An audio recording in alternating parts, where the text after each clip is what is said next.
Hi Sarang, good afternoon. Ankit this side from Griha. I believe three jurors have joined. So I'm there, Munish is there, and Vinu has joined. So I believe we can start for today's session, and we can start off with 64 GRI 18 if they are ready with their presentation. Hello, sir. Good afternoon.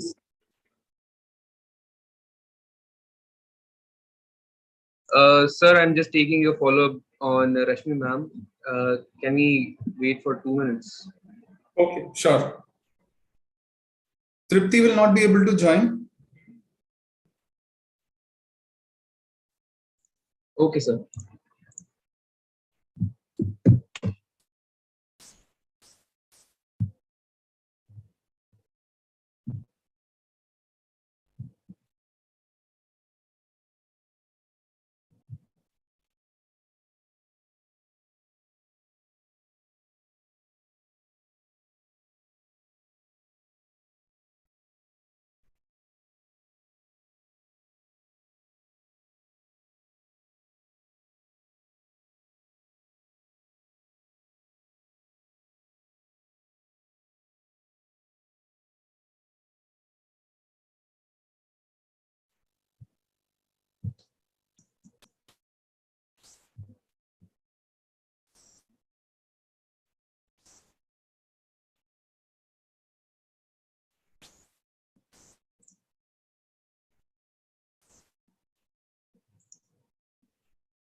Hello, sir. I couldn't connect to Rashmi ma'am. I guess we can start with the 64 GRI number 18.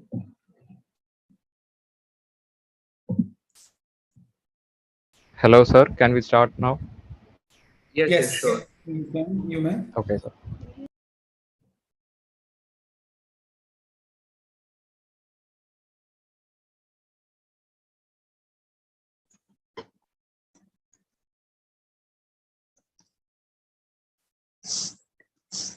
Sir, can you view our screen? Yes, it's visible. Yes, your screen is visible. Yes. Okay, sir. Thank you. So good afternoon, everyone. Today here we are to present our entry 64 GI 18 for the Griha Trophy 2021-22. So the main design brief of the building was to construct a central GST building for an occupancy of 300 people and additional visitors in accordance with the Griha Holi 2019 rating system. The site is located in Kamla Nehru Nagar, Ghaziabad, Uttar Pradesh. So the site conditions were as follows. The site is a relatively flat land with an elevation of 280 meters above the MSL, as well as with a gentle slope towards the northwest and southeast direction. It has a composite climate with a large diurnal variation, and it have extreme differences in summer and winter temperatures. So here we have a description of how our form have been evolved, considering the following objectives. Our main objectives was to minimize the heat gain, maximize ventilation, maximize natural lighting, and shading from the radiant. So a circular form have lower surface area to volume ratio, so less is the heat dissipation. Here we used an elliptical form in order to account the high solar radiation that is falling on the southern side. Then we used a terraced form with the highest part towards the southern part, so as to provide shade in the southern part of the courtyard. We also have our terraced form, and there is a central courtyard incorporated into the building so as to provide natural light into the interiors of the building. And in order to provide buffer zones towards the heated part of the building, that is towards the south and the west, we have added verandas. This is the basic site planning of the structure. So here, the building footprint is only about 26%, and the minimal hardscaping is provided, and the use of grass-free pavements also reduces the UHI. Here we have shown the percentage of hardscaping to footprint to softscaping. Here we have maximum softscaping within the building, within the site. Next is the incident radiation analysis. So as per the incident radiation analysis, the rooftop receives maximum incident solar radiation. This adds to the provision of placement of PV cells on the rooftops. And we also have the western side and the southern side exposed to direct radiation. So we also place buffer zones and other buffer zones along these sides for reducing the heat gain. The northern and the eastern facades receive the least solar radiation.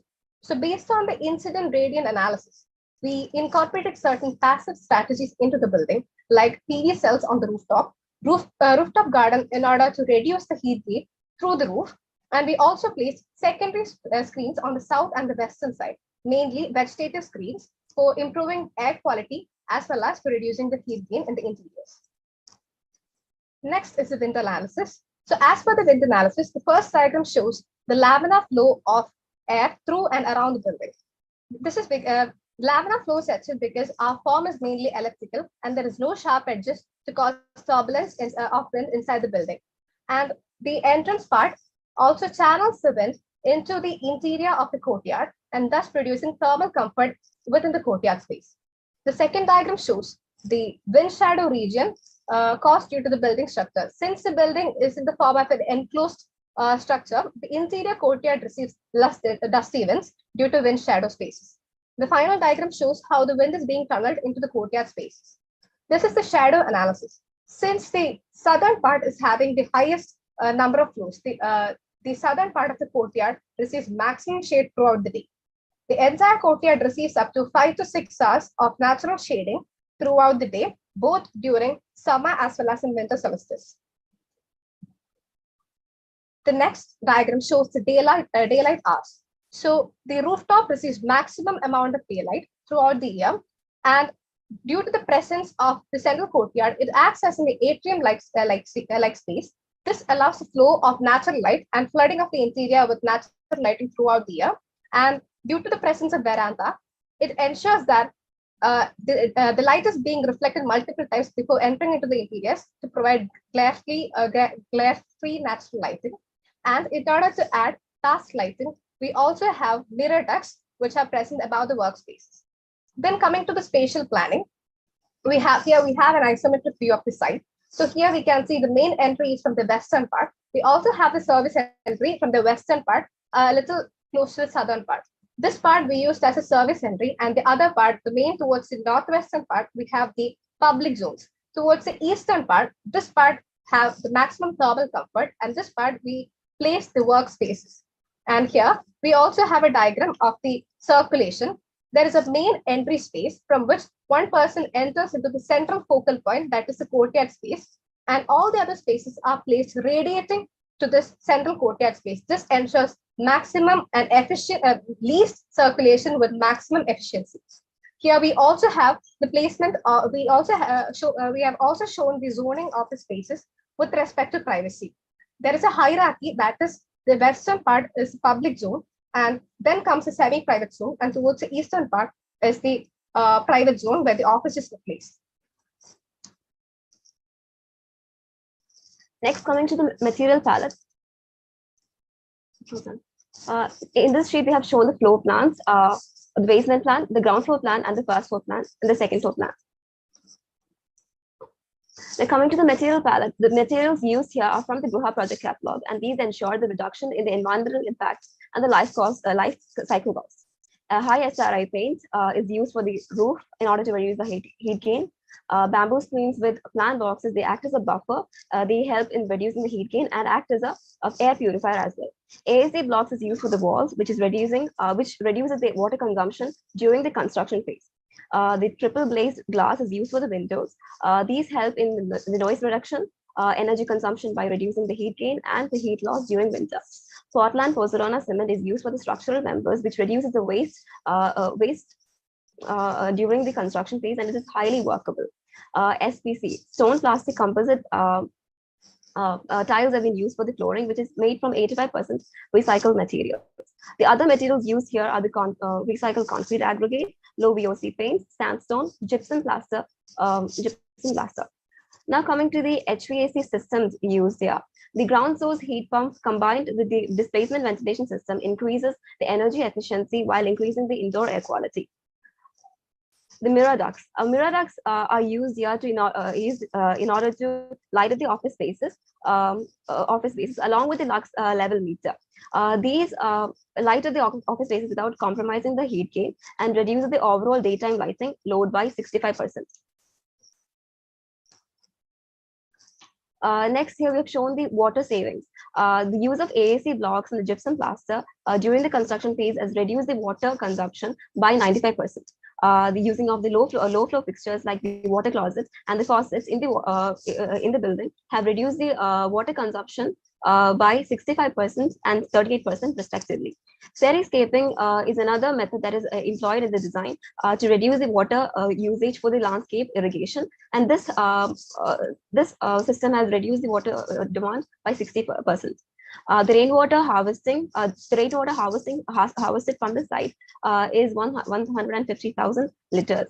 Then using voice tube nano irrigation also reduces the amount of water demand by 75%. And the root zone sewage treatment is a low cost minimum electricity required system, which also has low maintenance and makes it an ideal system to be used.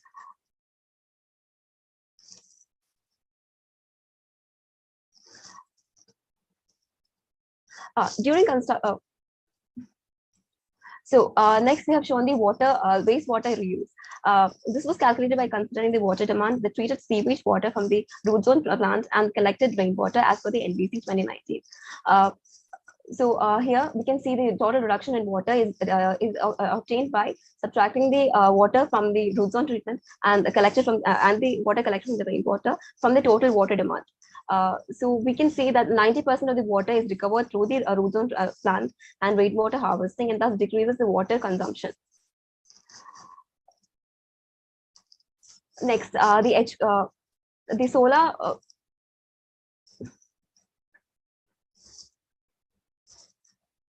The ground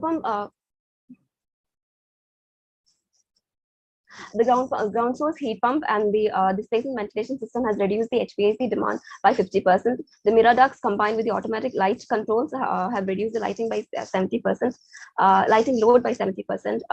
Then using the solar panels provided in the rooftop have led us to have a the solar energy calculation is done as per the MNRE regulations, and it has given us a profit of 13 lakhs 8,730 rupees per annum.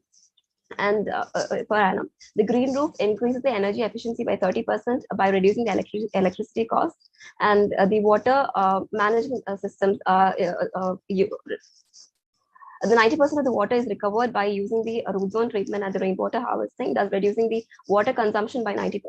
The other strategies, including the verandas, bamboo screens, the triple glazed glass, high SRI paint, AAC blocks, etc., have reduced the heat gain, thus they're increasing the energy efficiency. In this sheet, we've shown the calculation of the initial cost of the materials, the labor cost, as well as the energy and the water as per the Griha 2019 average manual, and we have found that the total cost is 3 crores 74 lakh 31,730 rupees, and we were not able to proceed with the further calculations.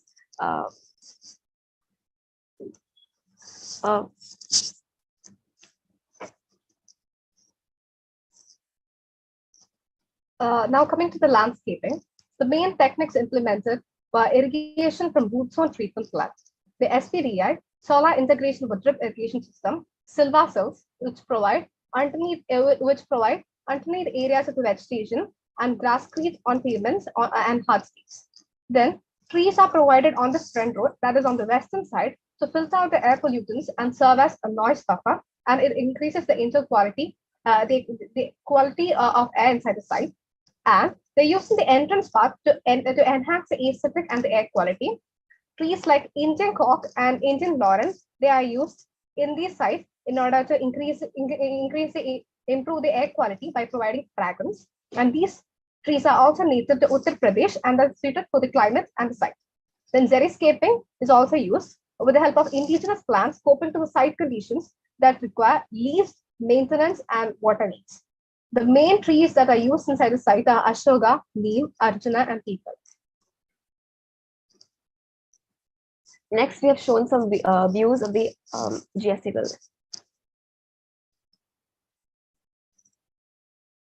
This is the entrance part of the GST building where we have and this is the interior courtyard space. And there are certain more trees placed inside the courtyard, but we haven't shown that in the render in order to provide the views of the interior spaces. And this is the bamboo vegetative screen that is placed that acts as a buffer zone. And there are solar cells placed on the roof. And we have seized vehicles that are kept on the southeastern part. And we also having plants that provide shade to the parking space. And this is also the service. This is also the parking space from the service entry space.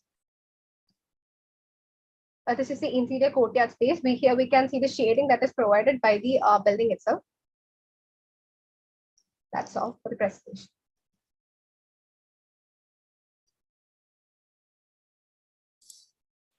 Thank you so much, Team 18. I would now open the platform for Munish, if you can just comment. Team 18, well done. I'm pretty impressed with the way you have actually used the analysis for design. And what I really liked, the way you started with the site plan and talking about the form and how the analysis supported your cost. I think that's a really pretty impressive, because going through the submission, every thing that you spoke about from the analysis supported your design. Okay, so that is something I really enjoyed in the presentation. My comment in terms of what you could have done better is actually the architecture itself, because when you look at it, I think it became too much of numbers, and it would have been nice had you, with the numbers, if you have actually interviewed the presentation. I think it's more about how you tell your story, because ultimately the spaces are pretty important. If you look at even the view right now, what I thought is lacking is the architectural quality. I mean, while the facade is pretty interesting with the bamboo, the external facade, and like I said, the form, also your master plan, when you spoke about it with more greens on the side, the orientation, everything, I think I'll give you definitely in terms of the massing, the way that you have done, that's all pretty impressive. But the only thing is, if you're also focusing on it, that adds more to the character of the space, like, how you weave it with the this analysis with the architectural quality of the spaces, and how that rather than just focusing on the only the performance of the whole thing. But I mean, given the context of the competition and the whole this trophy with Griha, I think you guys have done a tremendous job. Well done. Thank you, sir. Thank you, sir. Thank you so much, Manish. Veenu, any comments from your side?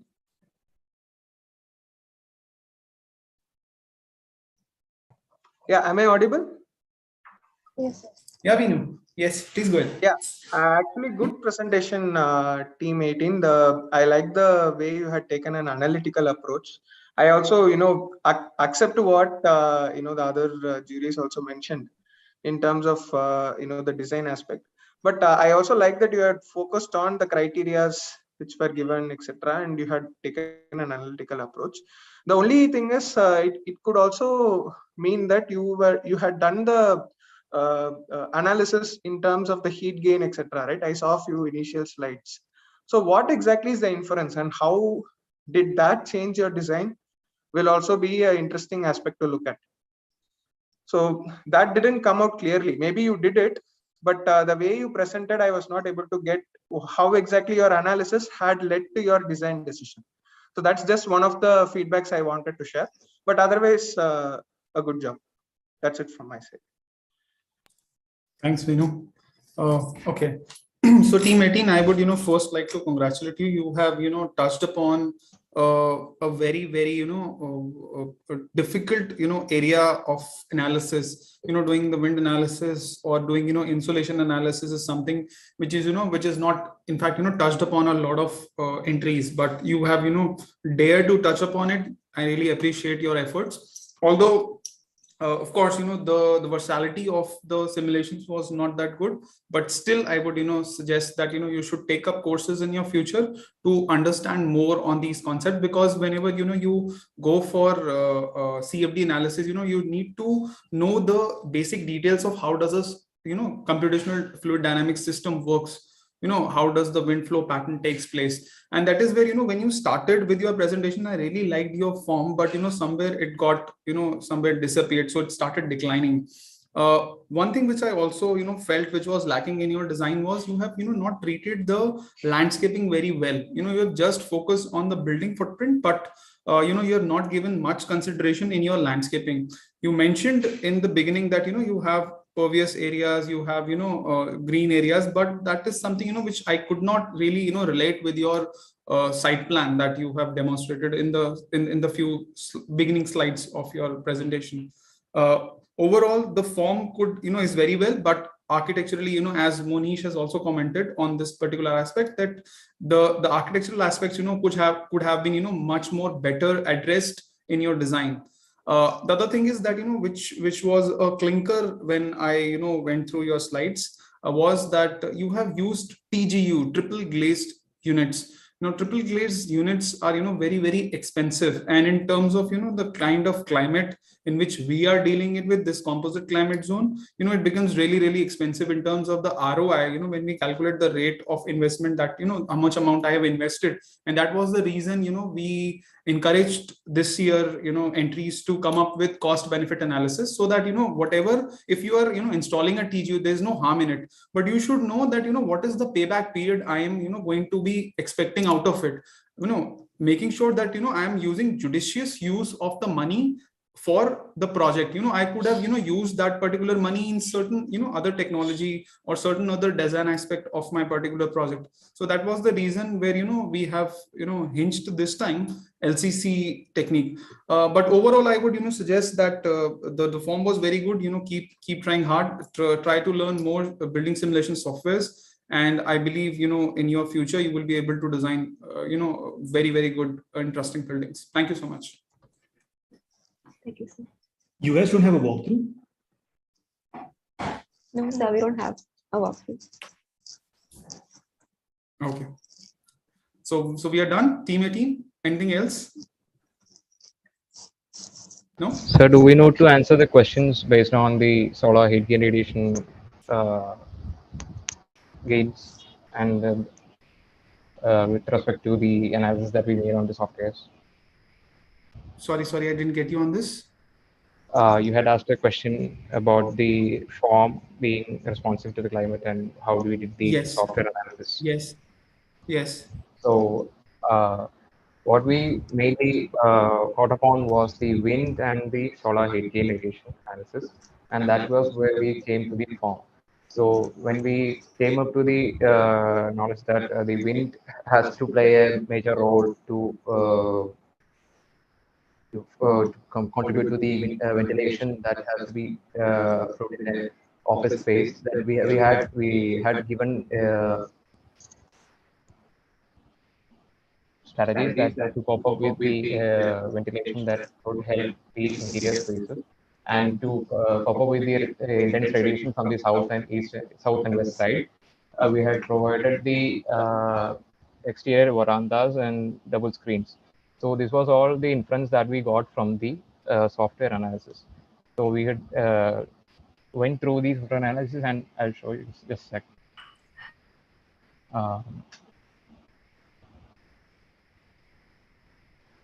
So we can see here that the incident radiation analysis, that the rooftop, the southern sides and the western sides are most occupied by the solar radiation.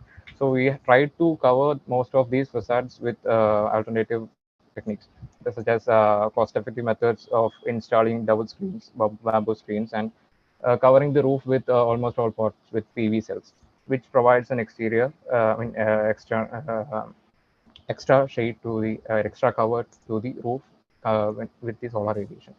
That was the analysis that we had through the software analysis. And through the CFD analysis, we also found that the circular form will improve the laminar flow of wind through the exterior of the building.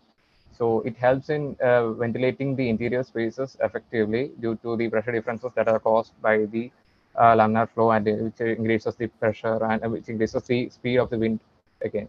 And in the courtyard also, we have shown the movement of the air.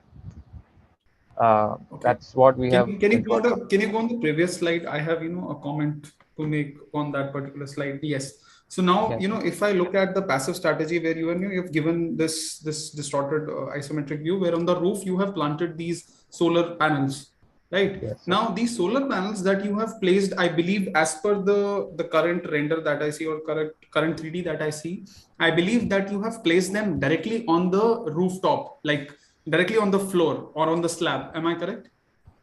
As per the render, it is, yes, it is correct, sir. But we improve. We try to keep it on still on the frame. Okay, do but only still, that. it is not elevated, right? It must have Yeah. been, but there have been a very minimal gap. Now, what will eventually happen is that you require certain amount of distance to be maintained from the roof to the base of this plate. Because what happens is that when these plates get heated up, they start radiating heat back, which is again going to be captured by the surface that you have on your roof, through which the heat ingression will take place in the interiors, like through radiation, or through conduction, convection, and radiation, the basic principles of thermodynamics. Now, through which what will happen is that your roof will get heated up, and the heat is going to be dissipated into your interiors. Now, that is the reason where the rooftop solar panels have to be a little elevated, so that this heat, which is getting created just beneath it, is can be exhausted. And also it affects the efficiency of the solar panel, because for example, if let's say, for example, the efficiencies of these days plates that you get, polycrystalline plates that you get, the efficiency is somewhere close to around 25% nowadays. It used to be 10% 8 years back, but now the efficiencies have been much more improved to almost some 20-25%. Now, because of this particular design intervention, what will happen is the efficiency will drop down to somewhere around 15% or 12%. 50% of the losses are going to take place. So you will not be able to take out much out of it. So that is where I said that when you have done this incident solar radiation analysis, this would have been much more better, that if you would have implemented your solar panels on it and then done a render or a run, then then you could have made out the difference, that how much impact have been made by implementing your strategies. Yes, sir. Understood. I hope I am clear to you. Yeah, yes, sir. Understood. Okay. And if we go to the second slide, the CFD analysis that you have done. Now, Yes, sir. we always perceive that, that wind in simulation softwares, most of the time, we perceive that, that the wind is going to be, flowing in a very, very statical direction, but that is not so the case. You never know the direction of the wind. That is, that wind is something which is, very, very unpredictable. The path that it takes is, it's a curvilinear path that it takes. So it moves on, and with the increase in velocity, it makes a curve, and it again curves and spins back. So that is where when you look at your loop, your courtyard, this open courtyard that you see right there, ultimately what will happen is that there is going to be a lot of heavy airflow movement which is going to be taking place in there, which is not going to be of much benefit to you. If this distance would have been a little broader, or the volume would have been much more lesser, then in that case it would have been a very good strategy. Or you could have created a pocket where the air could have passed on, or could have percolated from your building, or the cross ventilation effect could have taken place. Then this kind of strategy would have very, very worked well. So that is where Manish has also pointed out in the beginning that your form was very good, and that is what I also say, that the form that you have developed is very good. But you could have worked a little more hard in terms of these design interventions, or these analysis that you have done, to a much next level. Absolutely. Yes. I think that's exactly my question also, this wind analysis. If you were using this to your design advantage of cross ventilation, because one really good thing that you guys did is it's a singly loaded corridor. You have corridor only on one side, and then your spaces are there. So you could have easily managed cross ventilation. And your courtyard, surprisingly, though, your courtyard and all the walls towards the courtyard, both from environmental design perspective, and also like the spaces visual quality perspective, also could have been more open to the central area. What we see is that you covered the courtyard with a lot of walls and these doors. You go back to the your slide number this thing. 3. You covered the courtyard with a lot of walls and these doors. What we see is that you covered the courtyard with a lot of walls and these doors. You go back to the your slide number 3. go to the previous slides. One more slide behind.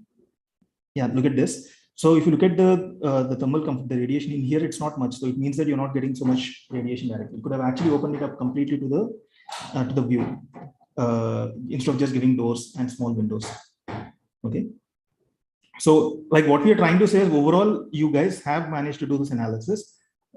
You should have actually done it like a cross loop wherein this analysis, how they can support the design, go back a couple of more cycles so that you actually can use this thing for even for better informed design. Okay. Yes, sir. Thank you. Good. Great. Well done, team 18. Thank you, Manish. Thank you for pitching in. And now I would request 64 GRI 27 to present their sheets.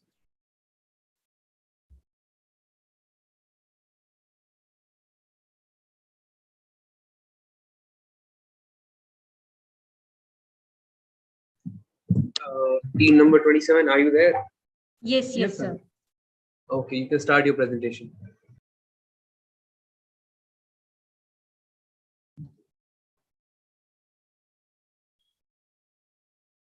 So good afternoon, esteemed jurors. We are 64 GRI 27, and now here we'll present our perspective of GST Bhavan Ghaziabad.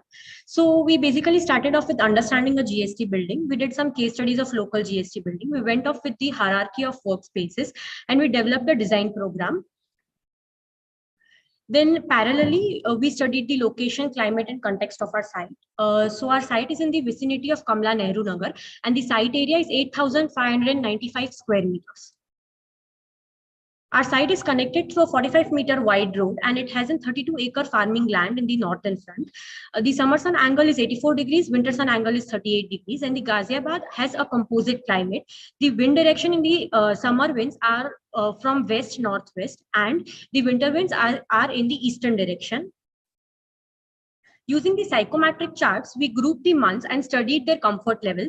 Then we noted the passive design strategies for uncomfortable hours, including sun shading hours and ventilation required, etc. Now, over here, we can see the above chart is for November to February, which shows 20% human comfort, and the other one is for the March to June, which shows 21% human comfort. But by adopting these strategies, human comfort can be increased to 100%. Now coming towards the SWOT analysis, we need to address some of these pointers. Like due to the industrialization in nearby areas of Ghaziabad, it has a very poor air quality and it has an unhealthy air quality. Also, there is an presence of alluvial soil on our site, which is a weak soil type, and there is no contextual shading on our site, and it is fully exposed to sun. Also, our site is present on the 4th highest seismic zone, which makes the site vulnerable to earthquakes. Now coming towards the form development, we started off with a very basic rectangular form so that the public can accept it visually and functionally. Like if we see any other government buildings, they are very simplistic in their functions, forms. Thus we started off with a very basic rectangular form.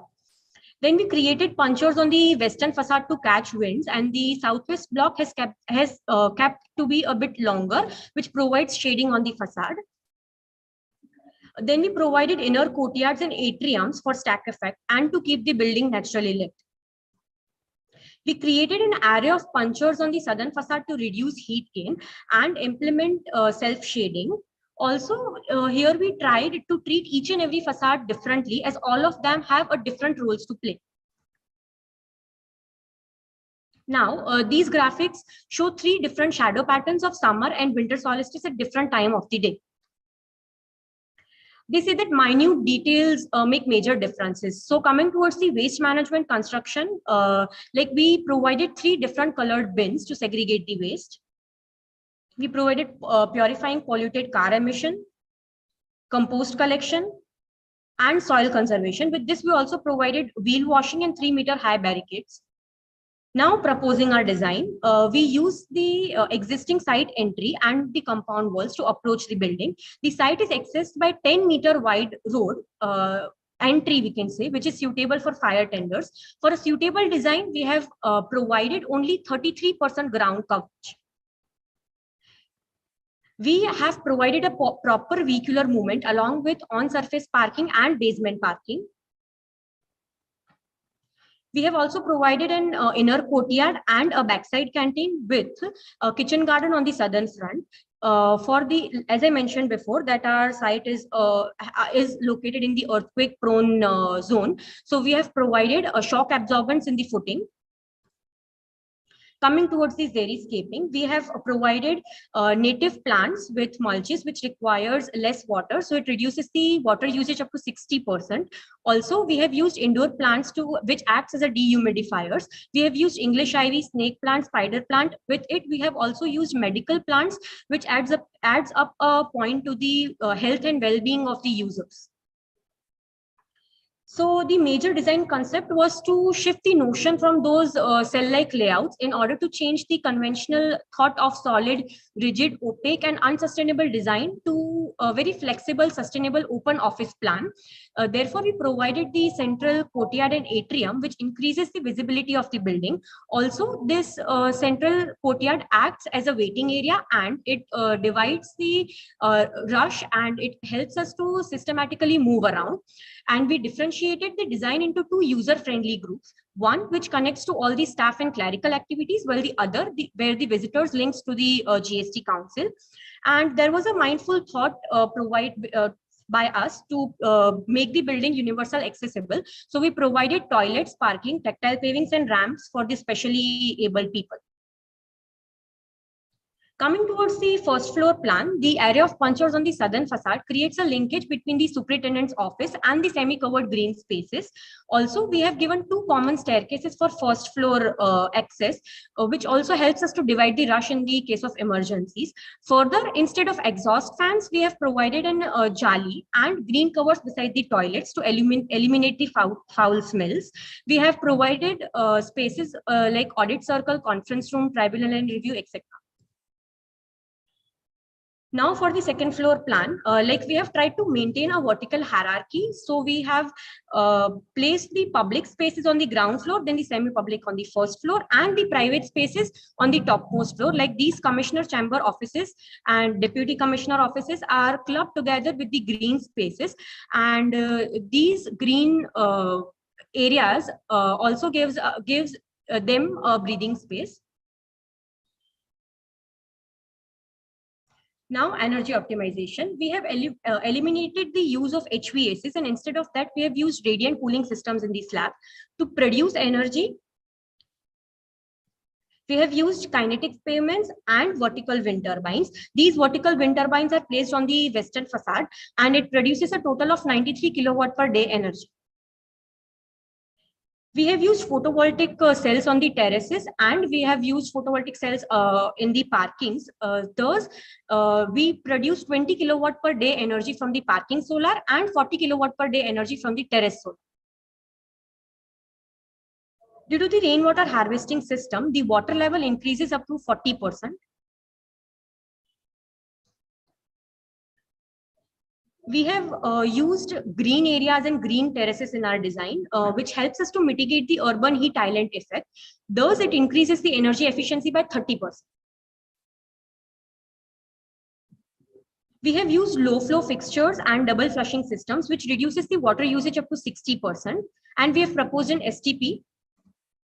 Coming to some calculative parts, we have calculated employees, visitors, and guests' fresh and flushing water usage, wherein the flush water gets directly treated, while the wastewater in total is up to 49 kiloliters per day. Thus, we proposed a sewage treatment plant of 70 kiloliters per day, which produces 50 kiloliters per day water, treated water, which can again be reused. Thus, it makes our building zero discharge building.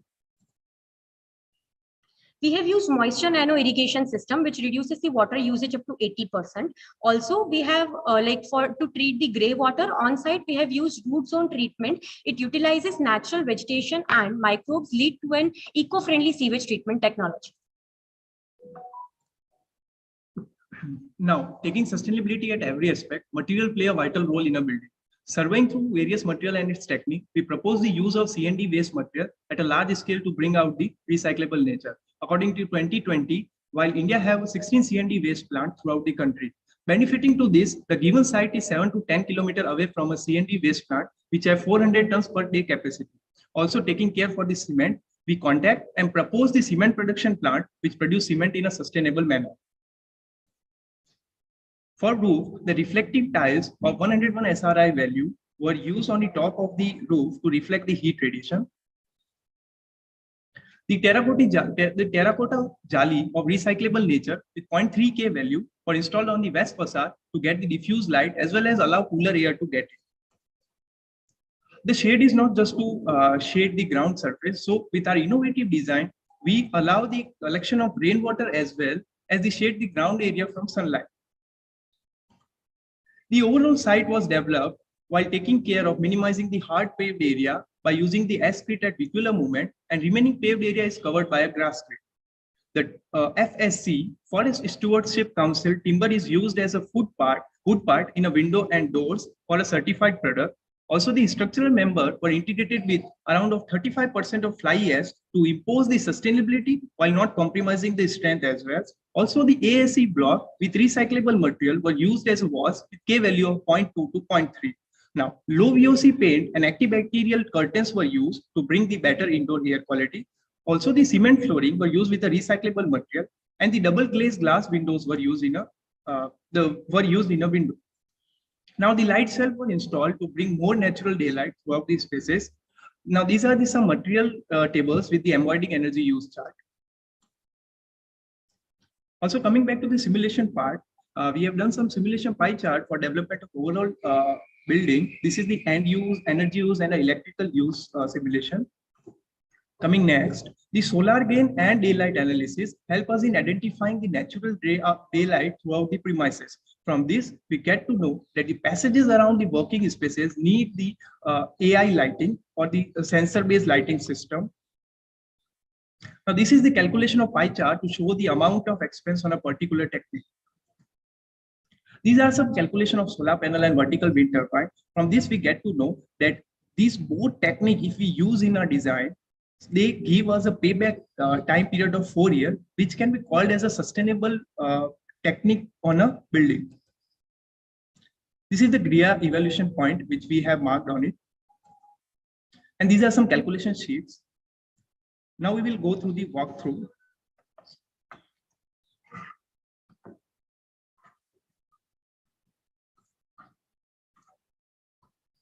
So is the screen visible? Yes, your screen is visible. Okay.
So yes, sir, that's it from our side.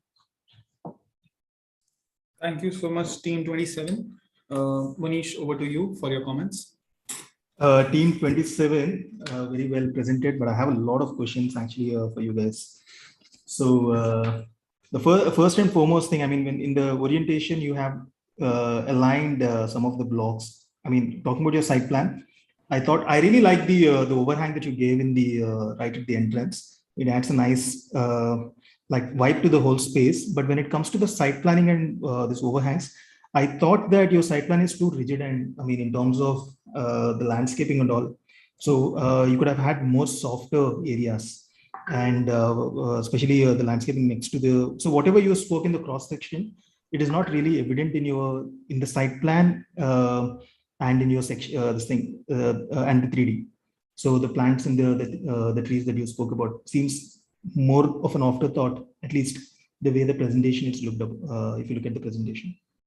Now, talking about you have oriented some of the blocks on the southern side and added a corridor.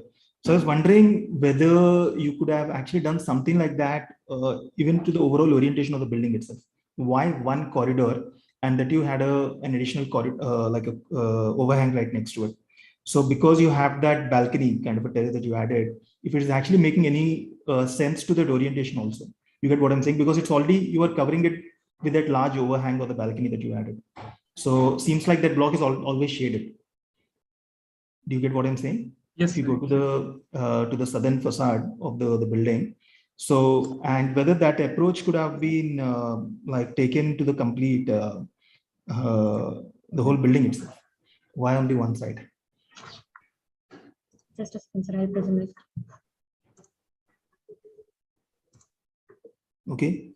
The same thing again, if you're talking about the corridors, even in the central courtyard area. So why, I mean, it's interesting to see that you have given large corridors next to the courtyard, which makes your courtyard a little tighter, but you have taken, like, I think compared to any other proposal, you have given huge corridor spaces towards the courtyard. Can you go to your plans? Yes, sir. Yes, We are sir. getting. So what was the thought? I mean, before I say anything good or bad about it, what was the idea behind such large corridor spaces? Yeah, look at this. Look at this layout.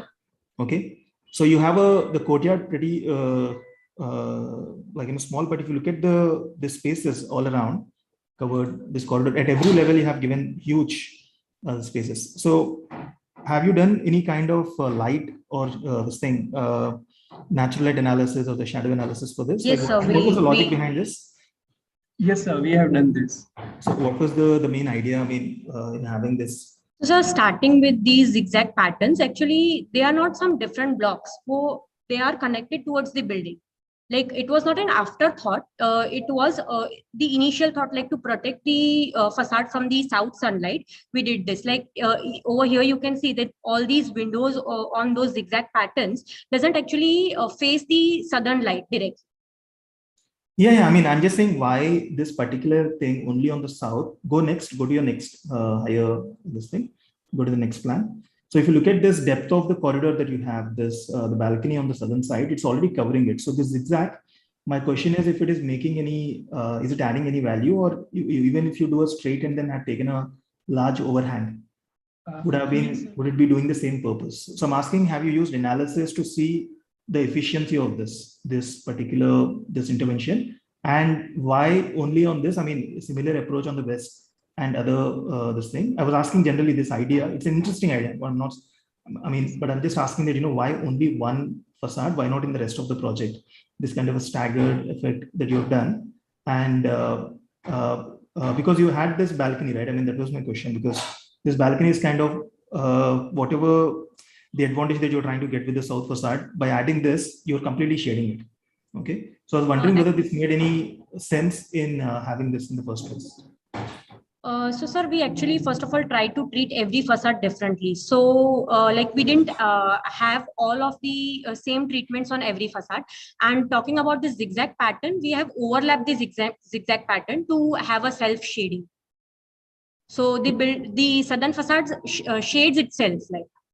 And even, sir, the spaces which are on the zigzag pattern, they are having a balcony, which you can see. You are saying a big overhang balcony. They are actually getting an interaction space as well. Because if you see these spaces, these all are the superintendent offices, which is the common chamber, all of the offices. There will be a cubicles inside this. So at the time, a break time or to give them a spill out area, we have just created a whole front the balcony, and not just playing with the small rectangular facade, the plain facade, we just try to take it in zigzag pattern. Even this is getting a daylight also in this while we analyzed on the simulation part. I'll show the simulation portion.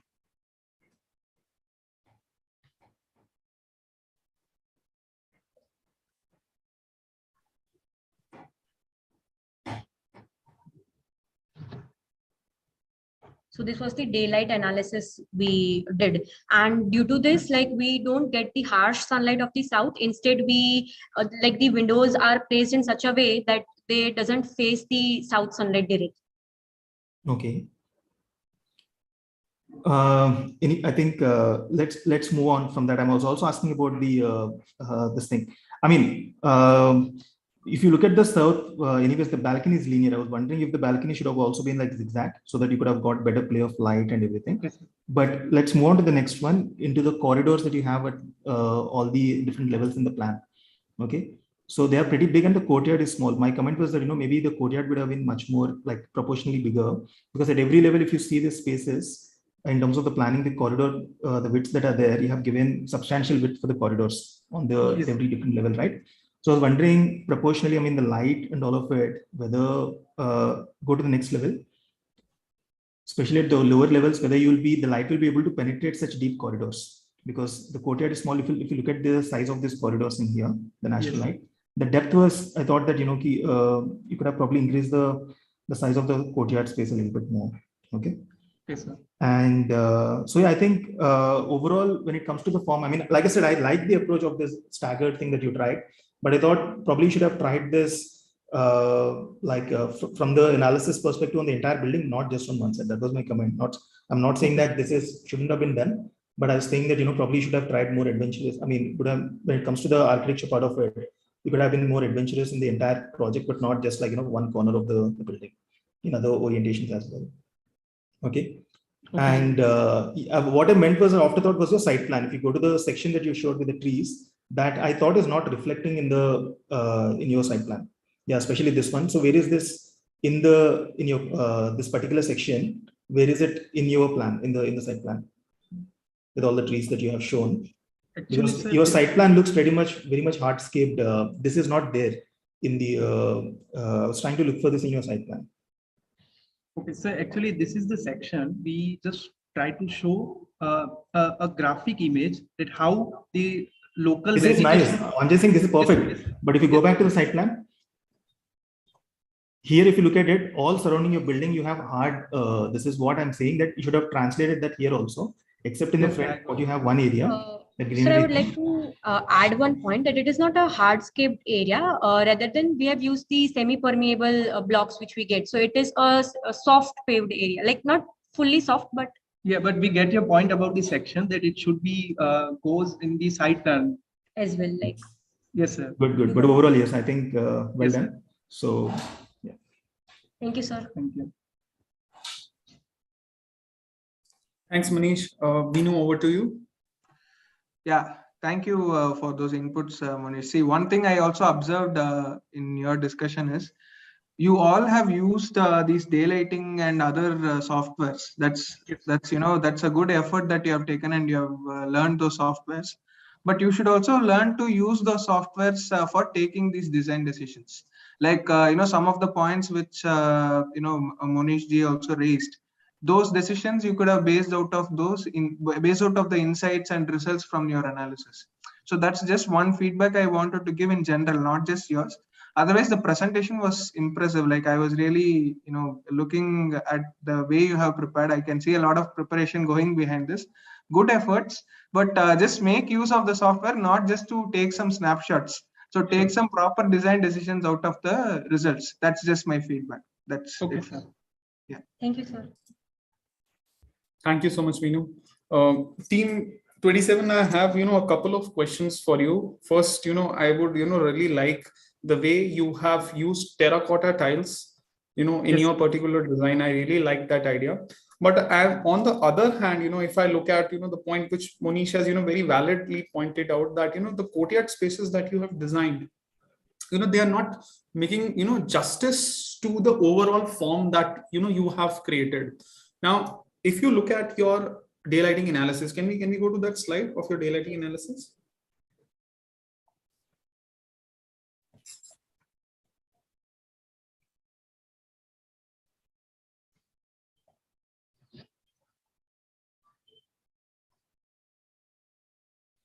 Yeah. So now this reference graph or this index that I see, this 0 to 1500 is, I believe, lux. Yes, sir. Yes, sir.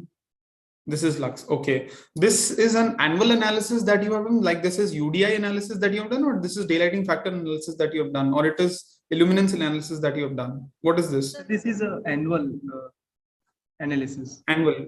Okay. Yes, sir. If you're talking about annual, then what analysis is this? Is this UDI or is it daylight autonomy? It's a daylight. Daylight. What do you mean by daylight? Like how much natural light is getting into my building. So that is basically the illuminance analysis that you have. This is not UDI analysis, nor this is daylight autonomy. This is one time, one day of one particular time that you have done this analysis, I believe. This is not annual analysis, because if it would have been, then the analysis results would have been, depicted in a very different manner. So this is not an annual analysis that you've done. Secondly, if I look at, on whatever date or whatever time you have done this analysis, if I look at this particular, the screens, you will see that, most of the occupied areas, they are having lux level below 216. Most of the areas. In fact, your corridors are, getting lux level above 1500 lux. So, as per, the basic design principles of daylighting, each and every respective space should achieve the desired lux level or the optimum lux level. If for a corridor, I am very happy, walking in that particular space with, 700 or 500 lux. I don't require 1500 lux in that particular space, because it is in a way, going to, hamper my visual discomfort, and at the same time, when I'm, the spaces where I have to work, if those spaces are not, getting lux levels above 300 lux, then there is, a very serious problem of visual discomfort. People will be, moving on artificial lighting systems to be in a comfortable zone in terms of the visual comfort requirements. I like the idea of, you have placed light shelves in your design, but I believe that light shelves are not getting reflected in your analysis, in your daylighting analysis, because if it would have been, catered to a very, drastic results after, integrating that particular technique. Daylighting light shelves is a very, very interesting and a very cost-effective method of harnessing daylight into the spaces, which I believe has not been well interpreted in your daylighting analysis graph. I also have a couple of questions, very strange questions with the water calculations. Can we go on the water calculation slide? So before we move to that, I would like to add one thing, like for the simulation portion, we didn't add the windows. So due to that reason, the interior spaces are like below 216 lux. Actually, sir, while simulating, we are not getting the exact values of the reflective panels, the Windows glaze panel, that how much amount of will be refracted or reflected. So we tried just to put the openings so that we can get an idea that this much amount of lux is going on through the particular spaces. So if you have just placed voids and you have not placed the glass, then your lighting levels will further drop down by almost 30%, 30-35%. Well, Vinu is also there on the line, and he is coming from an expertise area of the glazing industry. Vinu, if you can put up some light on how do how do Saint-Gobain do testings, and how do what are the values that you put up on your public domain, or the catalogs that architects or students like them can very easily refer them and can use it in their designs. Yeah, see, there are 2-3 things that I observed during your discussion. So one is, using the right light transmission of the glass is very important. And, you're putting up the voids, if you have openings, then just putting up the void will mean that you are having 100% transparency. So when you use a clear glass, even the 6 mm clear glass will have 88%, 85 to 88% light transmission. Now for double glaze unit, which you have mentioned in your presentation, it will come down to 80%. Now, when I do a coatings, there are a lot of coatings that you can do on the glass, right? So these are done to bring down the light transmission and the solar factor, because you might not need a clear DGU in your project. You might want to have a better performance, right? Lower solar factor, lower U value to bring down the heat coming inside. So when you're doing that, you might not get the daylighting that you are expecting. So you need to analyze it. When you're having a lower window to wall ratio, you might want to go for a higher light transmission, and a higher window to wall ratio, you might want to go for a lower light transmission. So that's these kind of design decisions you can make using such analysis. And answering what Ankit has pointed out, you can always go to the manufacturer's website. Say, for example, if it is glass, you can go to Saint-Gobain's website and look up their brochure. And in their website itself, they have a lot of tools for understanding if you are having a 30 to 40% light transmission requirement, then what are the products that will match. So such kind of tools are now available in the websites. And second thing, you should also drill down to what should be the light transmission for the project based on your analysis. So you should not stop at taking out, at the center I'm getting 1500 lux, and at the open office I'm getting 200 lux. This is not the insight. The insight is to achieve 300 to 500 lux average lux level across my floors. What should be the light transmission considering this kind of a design? Or to achieve a particular UDI, what should be the light transmission for my project? So that's the kind of design decisions you need to take. Only if you know what is the light transmission, what is the solar factor, what is the U value, you can use the collaterals from Saint-Gobain or any other manufacturer to find out the option 1, option 2, option 3 for your project. So I know that this is a design project, but when you are going to be the architect for such a project, this is what you will be doing. You will get a specification for different materials. For the wall, you'll have a U value. For the glass, you have light transmission, solar factor, U value. Then for the AC, you will have multiple technical terminology, whether it's going to be a COP 5.5. So multiple things are there while deciding the materials and equipments for the building. So you need to get into that level of detail. But as I told you earlier, I'm still hinting to that point. Today, many of you are using these softwares, but you're not converting the inferences to design decisions. You should start thinking, what is this chart trying to tell me? So what should I do differently? These are the questions you should start asking. So that's, I hope I addressed what you asked. Yes, sir. Yes, absolutely. Yeah. Thanks, Vinu. Thanks for that beautiful explanation that you've given. Thank you so much. So yeah, coming back to you, team 27, can we go to your water calculation sheet? Yes. Wastewater calculation sheet, where you have mentioned that you have 100% zero discharge site. I just wanted to see that. Yes, sir.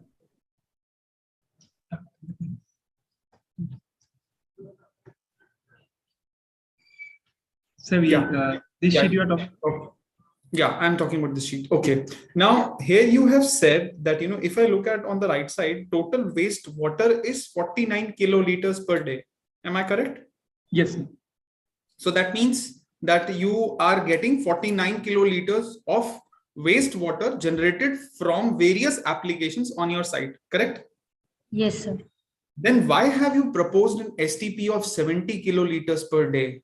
Why there is there is so much of gap? Why there is an additional 20 kiloliters per day wastewater treatment plant has been proposed? What is this 20 kiloliters is going to do? It is going to cost you so much. Why have you put up this additional 20 kiloliters per day proposed STP? Sir, actually, we referred a case study belonging to this, and thus we assumed that this is a assumption-based analysis. So, like when we see a STP of 70 kiloliters per day, it produces 50 kiloliters per day treated water. So then only the building will get zero discharge. And these are not the exact values; these are the case study-based assumptions. Okay. So team 27, in fact, for all the students, who are watching us this particular session live on YouTube, or, who are attending this particular session on this platform, always please, use certain logic and common sense. Now, let's say, for example, if I am having, a water availability or wastewater availability of 50 kiloliters, for example, on rough term numbers, then, why should I have to, invest so much money in terms of designing my STP to be of of capacity 70 kiloliters per day. If I would have, been if let's say, for example, if in the future, I'm going to add up more buildings, or I'm expecting, much more occupancy in my building, and, and my demand is going to increase, or my wastewater generation is going to increase from, let's say, for example, 50 to 70, then it would have made sense. But if I know that, for a stagnant period of time, my occupancy is going to be same, then, I should only design the STP with the water that I'm getting, the total wastewater which is available to me, and not investing, additional amount on generating such a high capacity STP system. First thing. Now, whenever, whatever wastewater that you put up in any STP system, there is a certain losses that takes place. So let's say, for example, if I pump in 50 kiloliters of water in my STP system, 95% of the water I will get back as treated water, and 5% is something which I will consider as wastage. Yes. So, this is how you calculate, and this is how, you should apply common sense when you are designing. Start questioning whenever, you see case studies also, try to question it, that, if there was, if 50 liters of water was available, then why has this particular project, installed a 70 kiloliters of STP system on their site? Start questioning, and you will be able to get the answers, when you explore things, and you will learn much more things apart from this when you start questioning and, looking out for answers. The second doubt that I had was in terms of your slide, where I believe on your solar panels, you have suggested some 20 kilowatt per day or 70 kilowatt per day. Can we go on that particular slide?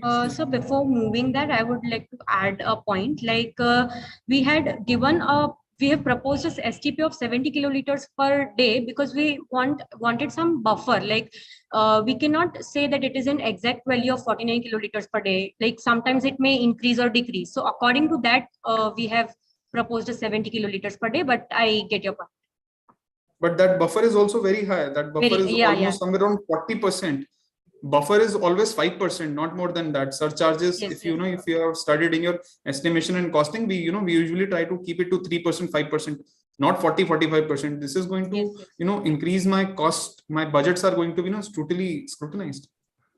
Okay, let's quickly go to the solar panel slide where you have written 20 kilowatt per day or 70 kilowatt per day. Not this one. I believe Yes, the previous slide. written Yeah.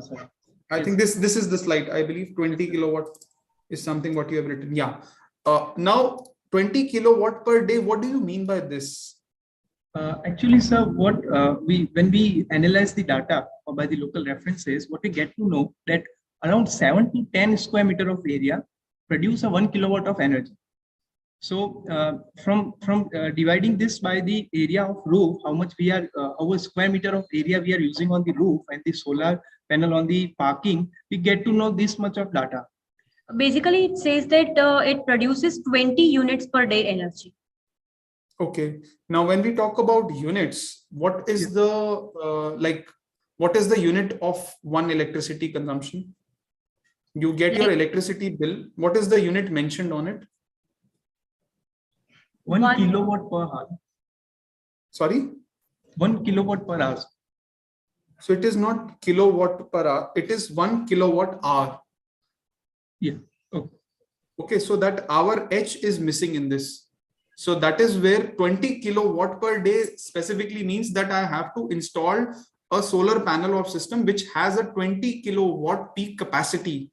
That means the size of my plates are going to be such that it is going to be of a capacity of 20 kilowatt. This is what right now this statement states. But whereas where you want to suggest that you will be generating 20 units of electricity, which means 20 kilowatt hour of units of electricity in one day from your parkings, from your parking spaces. Okay, sir. Okay, so this unit is incorrect over here. This has to be kilowatt hour if it is units. Yes, sir. Yes. Okay, great. Team 27, I have a very last question. You have done a payback analysis stating a 3.87 years of returns. Can we go on that slide quickly?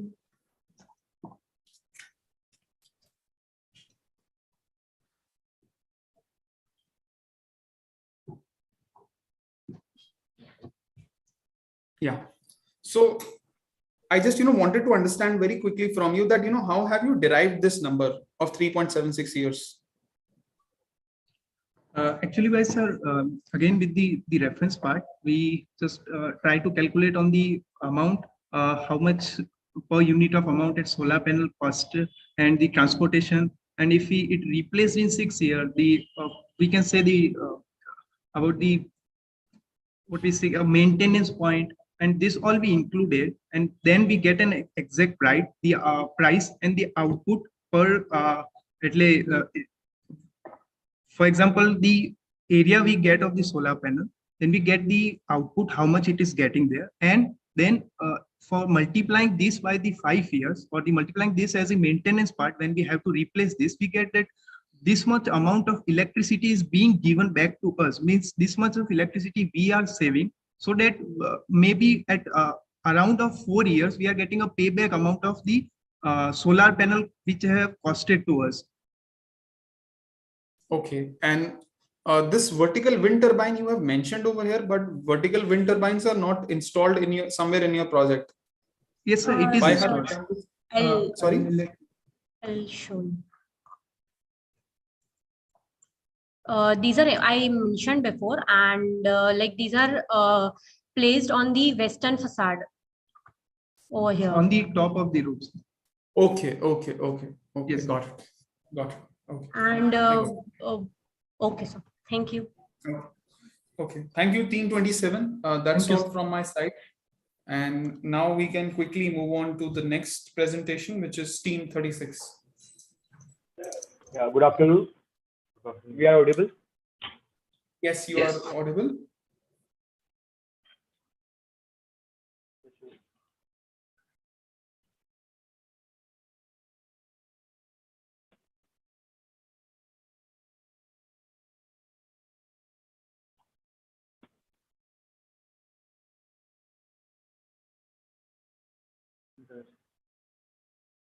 Just screen is visible? Yes. Yeah. So good afternoon, everyone. So we, the team of 64 GRI 36, will be presenting our presentation for the today's entry. So starting with, like, as in the brief given, we have to design a GST building. We have named as GST building as a GST bomb to keep it as simple. While designing our building, we tried to focus on the 3 aspects. The first one, the climatic response, the green building, and to make the building self-sustainable. Moving on to the site scenario part, is given in the brief. Like, the site is located in the Ghaziabad with the proximity to the railway station, hospital, market, bank, post office, and the bus stand. Then we have analysis the SWOT, which was the strength, weakness, opportunity, and the threat, which we get from the present site situation, and we have tried to utilize every aspect of this header as its best. Now moving on to the climate analysis. First, we have done the sun part analysis. Like we have analysis like the main strong winds coming from the southeast part, which we have to cater while designing our building, and we have the sun orientation from east to west through the south direction. Then we have done the analysis of the psychometric, like the comfort level, internal heat from the present site situation. And then we have analysis the Ghaziabad climate, like the average temperature of there is around 32 degrees Celsius, and all the precipitation and the hottest month. And then we try to incorporate this climatic consideration in our design. Moving on to the concept part, instead of going to the theoretical concept, the building is designed to prevent direct strong winds and maintain a comfortable climate inside the structure through passive cooling. A courtyard is introduced for this purpose, creating cavity through the southeastern part of the structure. The strong southeastern winds are trapped in the courtyard, and it's cooled down by the water bodies and to end the vegetation which we have introduced in the courtyard, and then does distributed throughout the structure through strategically placed openings. The form is oriented to receive maximum reflected sunlight from the north direction, keeping the structure well lit naturally. Now moving on to the form evolution. The first step was giving a height added to the available built space to create a form. Now, second step was like creating a cavity for the shared space courtyard. Then we have tilted the extended form to prevent the direct strong winds which were coming from the direction. And then the fourth step was shaping the structure to an organic form for the aesthetic purpose. And then at last, we have created openings to activate the proper ventilation inside the building. Moving on to the analysis part, we have done the DALIT analysis. With this analysis, we have like tried to orient the building in such a way to receive the maximum reflected sunlight from the north direction. Then we have done the shadow analysis based on the 34 smarts and from different three timings, like to analysis the shadow, how the sun is traveling and how the sunlight we are getting from the direction. Then we have done the wind analysis using the flow design app. In this, we have tried to, like, the courtyard is introduced to trap the strong winds which are coming from the southeastern direction, which we discussed earlier also, and force passive cooling of the same to distribute it to the structure. Moving on to the site plan part, as given, we have the site entry from the topmost part. Then from the entrance part, we have the parking for the staff and the visitors. We have a circulation all around the site, giving the site entry from the entrance part only. And we have the building floor. Then we have the still parking for the senior officers. And we have the courtyard in which the water body and the vegetation is considered, and also the sitting spaces are given. Then we have the site exit from the downside.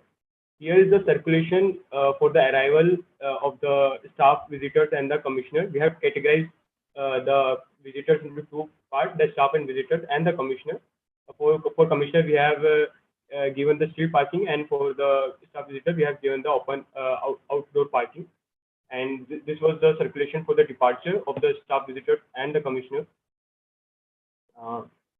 Moving on to the floor plans, before moving into the planning, we have first done a case study in of the GST building in the Raipur, and then analyzes the spaces, what all spaces we will be needing, and then we have kept a proper tally of number of offices and the spaces which we will be needing by contacting the government officials of this region, and we have tallied down all the spaces, and then we have tried to keep this all the spaces and spaces we have to design and try to continue with the planning part. So this was our ground floor plan and the first floor, the second floor plan. Now moving on to the this was the elevation of northwest elevation and the south elevation of our building, and this were the two sections. Now moving on to the material part. Before discussing the materials, we provided renders of our three types of some of the rooms, like the meeting room, commissioner office, and the guest room. And this was the listing of materials we provided.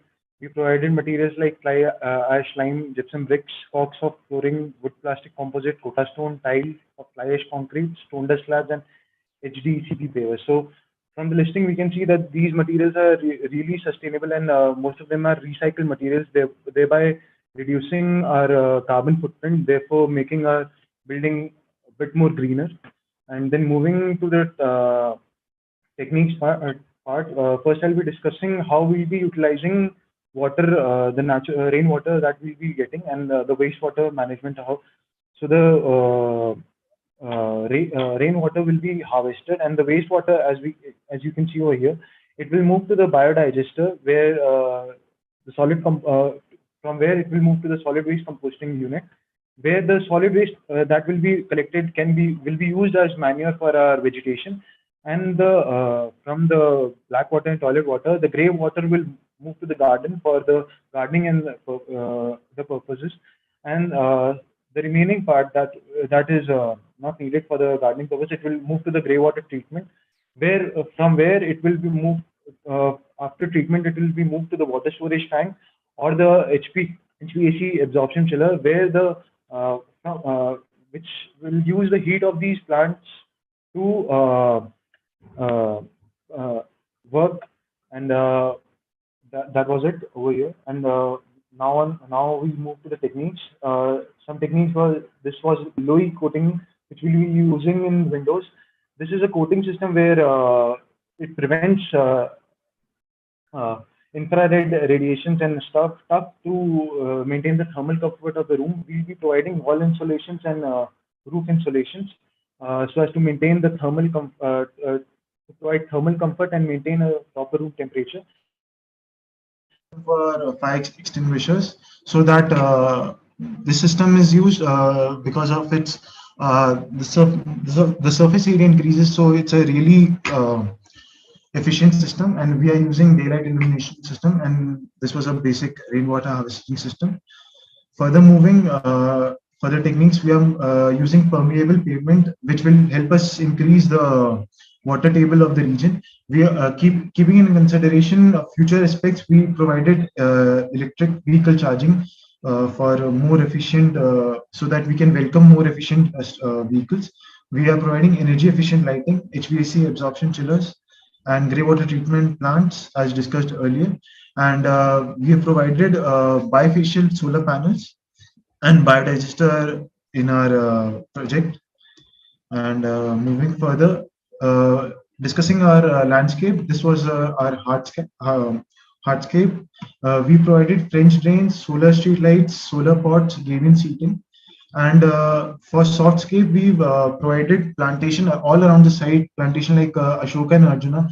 They are known for noise cancellation and pollution clearing properties of theirs. So we covered a site all around with these vegetation to provide a very healthy and pollution-free environment.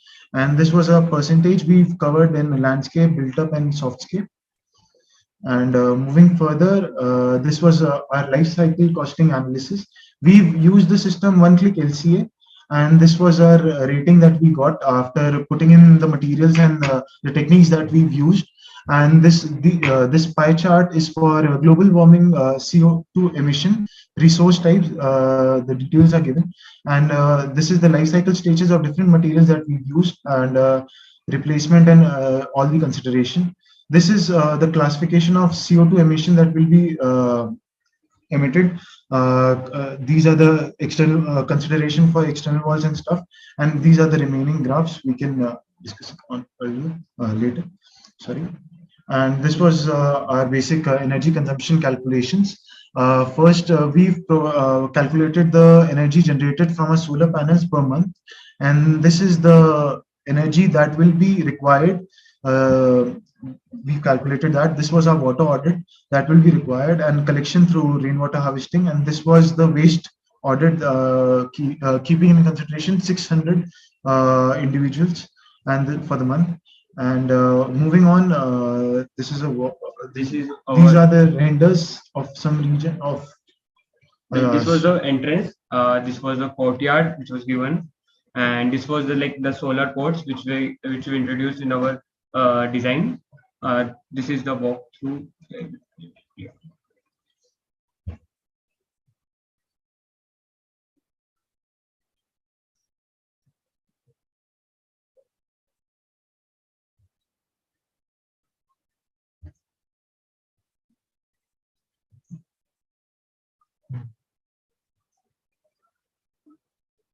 This is the water body we introduced for passive cooling techniques.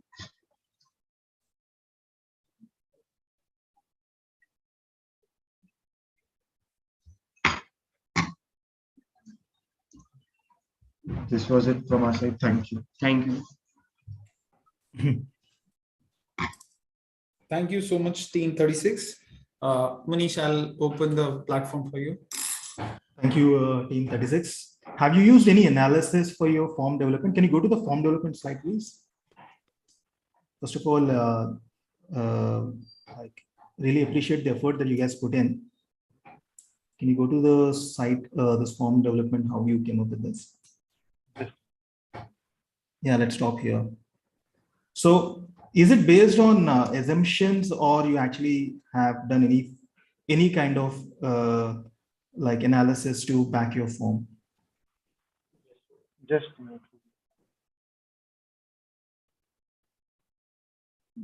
You should press home button and then come backwards. I think. Yeah, just stay here. Yeah. Yes, sir. So Yes. have you done any kind of analysis to support your form? Sir, basically our form was behind that we wanted to trap the strong south eastern winds and passively cool that. And as you can see on the step 5, we created openings so Okay, that, so passively cool. So I'll also come back to the passively cool thing again. The only, see, the biggest concern that I have is probably, I like the, what do you say, the thought. But what I thought is lacking in terms of is the execution, because this same thing, if you have used this idea of having it 3-side open and then the other side you have this, now we can go to the side plan. Let's go to the side plan from here.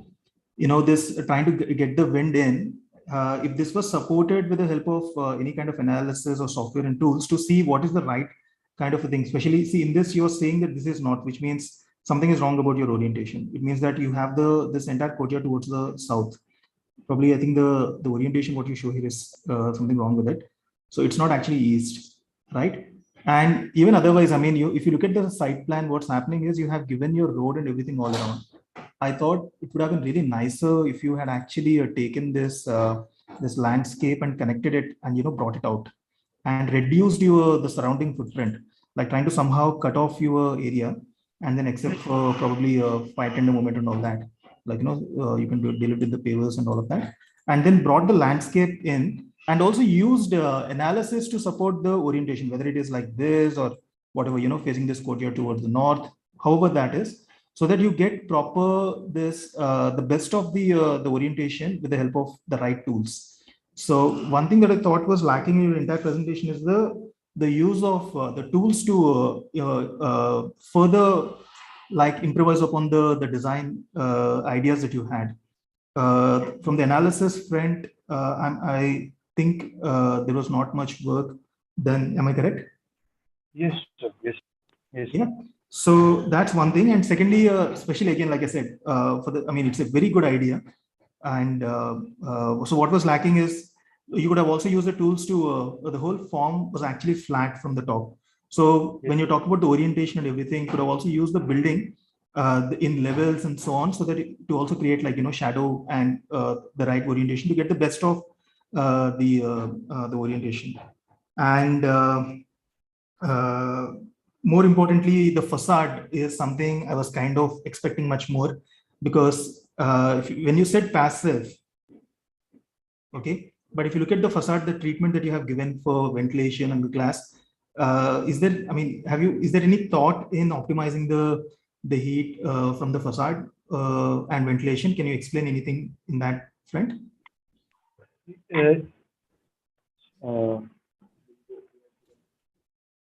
No, sir, just the simple windows. So, yeah, I think. Yes, sir. Heating wise, we not worked on much. We just provided the light shell. We provided the light shell for the natural lighting. Yeah, because see, I mean, you have used like doubly loaded corridors all in the building, and then what was the, like, if you have your openings, is there any, you can go to any of your renders. Okay, what was the thought behind your the openings and the wall openings and how you managed to cut down the heat? So all of that, this particular friend, I did not see much of thought in that also. So anyways, I think overall, like, good ideas, but you could have used, I think you need to adapt to more tools, I suppose, right? Yes, we work on the analysis. Yeah, okay, I think that's about it from my end. Thank you. Thank you. Thanks, Manish. Vinu, over to you. Yeah, can you hear me, Ankit? Yes, Vinu, we can hear you well.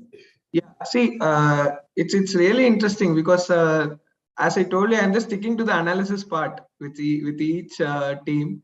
The previous team, if you observed, they were using a lot of softwares, but here, I'm not seeing a lot of software intervention, but I think they've still achieved what, what is the requirement. My only comment is some of the questions which Monish asked, which I was also observing, can the site orientation change based on some of the analysis insights? Can you go back to the slide where you showed the orientation? How you derived at the form. Yes. Yes. Yeah. So I saw a slide where you are showing the daylight and the sun path. Ideally, that should actually advise you saying that this is the form I want to achieve. My question is, what if this this shape that you have derived, what if it was inverted? The opening was on the other side. How will that impact your energy consumption or shading or daylight? So that's the kind of questions you need to understand. Like, is it better if I keep the opening on this side, or is it better if I keep the open area on the opposite side? So that's also kind of a question that you need to understand. And I did not see a lot of detailing on the material choices. Like I agree that you have mentioned these are the materials I will use.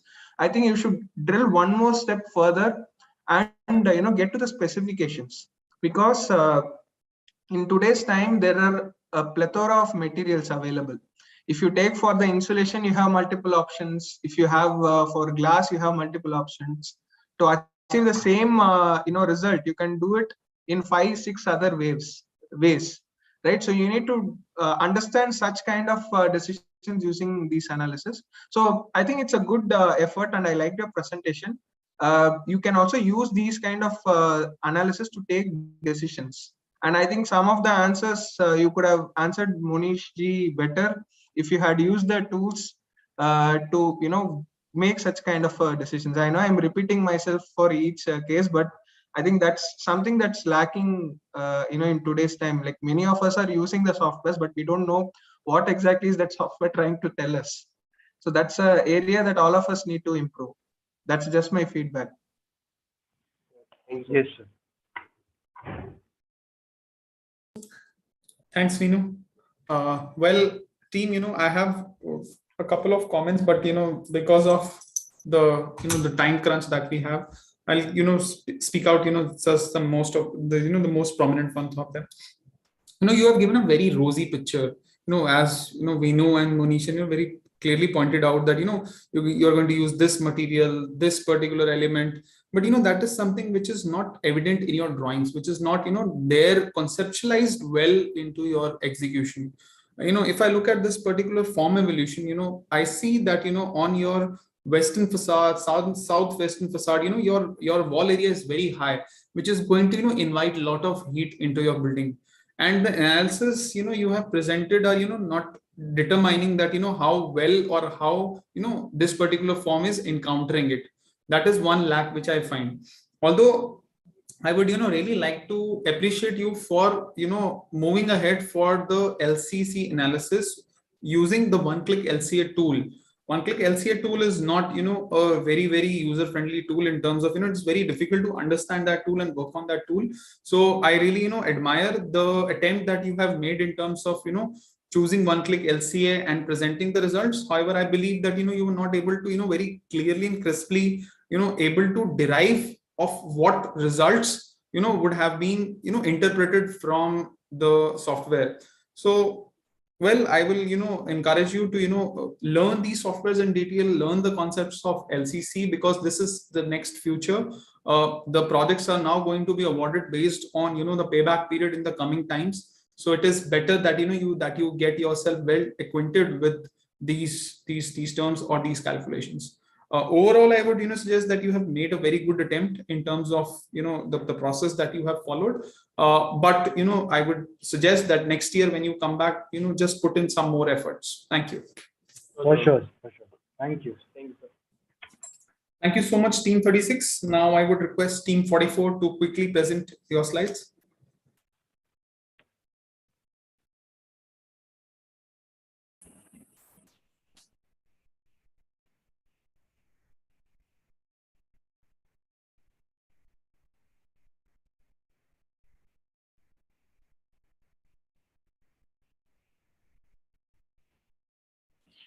Good evening, juries. Here we present our attempt to create a green built environment as per Griha specifications. The GST building has been designed as per the requirements of site location, climate, and sustainable practices. We are focused on conserving solar energy and irrigation using innovation and calculations for services. The site analysis tells about the connectivity and the orientation of the site. The SWOT analysis, we can see that the site has the potential to develop green pockets in future. That would help with the microclimate. So the building is planned in accordance. The form has been shaped like that to allow more daylight and wind circulation as per the result we got from the wind analysis. As visible in the diagram, it was first oriented to have longer side on the east-west direction. Then it was tweaked to consider wind direction, incorporating the wing wall technique, and finally the courtyard has been added for daylight and wind circulation. The concept will work around not for the form, but the function of the components on the site and their relation to each other. The grassroots as a theme we can perceive as the biological function. Parametrically designed catchment tower on the site would replicate the function of the grassroots by taking sunlight and water from the surroundings and converting it to usable energy for the site and also for the building. It is further explained as our innovation. The innovation is carried out by these catchment towers that tap solar energy using photovoltaic cells and convert vapor to water using zeolites, the microporous elements that work in dry climates as well. The structures are placed at west, the front facade, and the south facade to tap maximum solar radiation. As the south side has extensive vegetation, transpiration will be high, leading to more vapors to be converted to water. Action of zeolites increases with increased wind velocity, and placement of these on the southwest ensures better results. Water trapped from zeolites is reused for drip irrigation and will recharge groundwater, pointing towards the resilience in the innovation criteria. This front facade spreads a message to the masses about use of renewable resources as represented by the catchment towers. Heritage is combined with our innovation as catchment towers replicate the function of chhatri, a traditional shading device.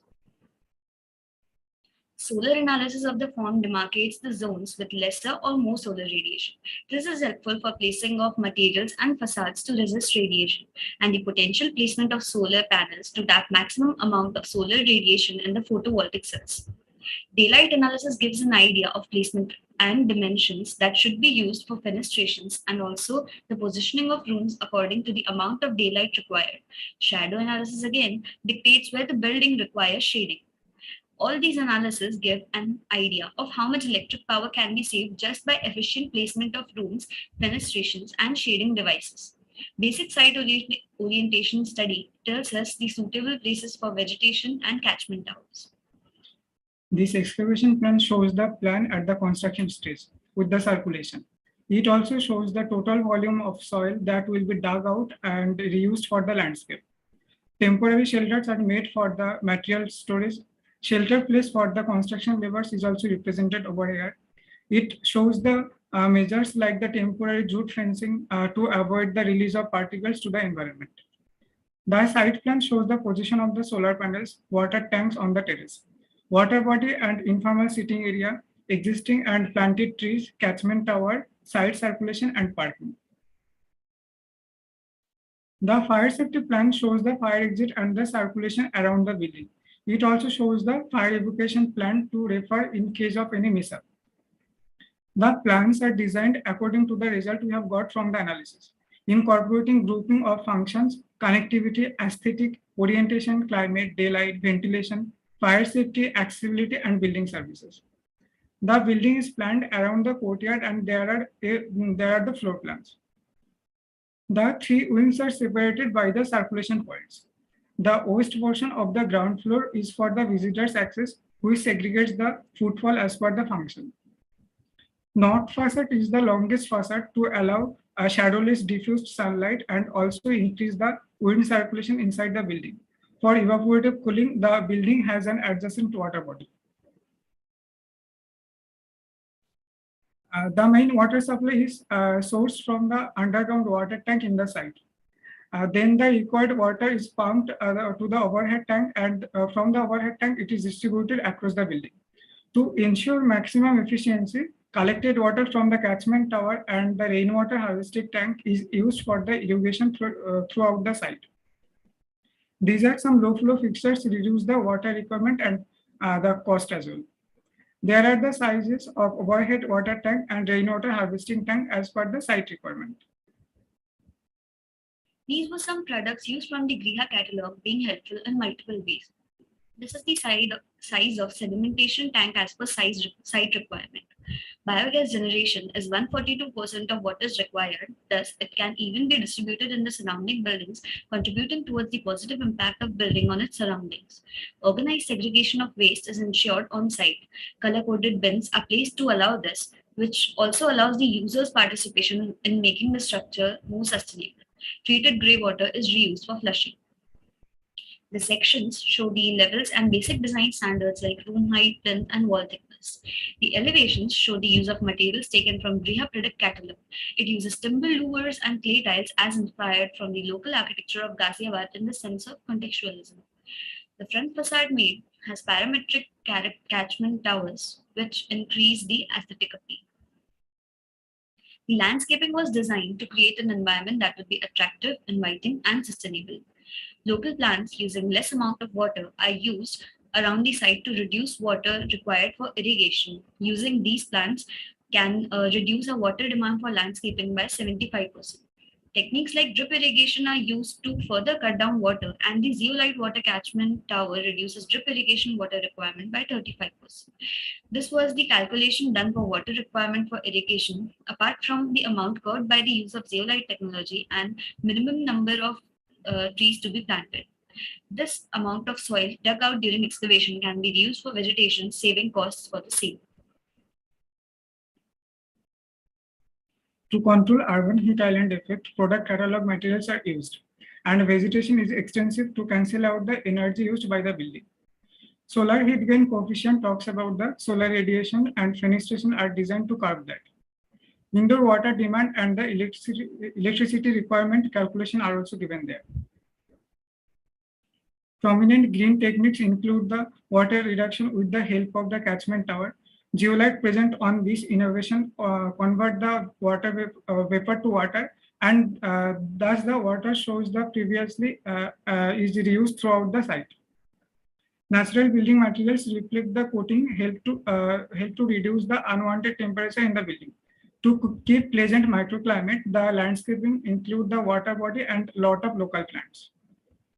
The orientation of the structure is statically adopted to reduce the heat gain. Produced biogas used as fuel in the ACs and the canteen kitchen. The form of the building has projected finger or the wing wall.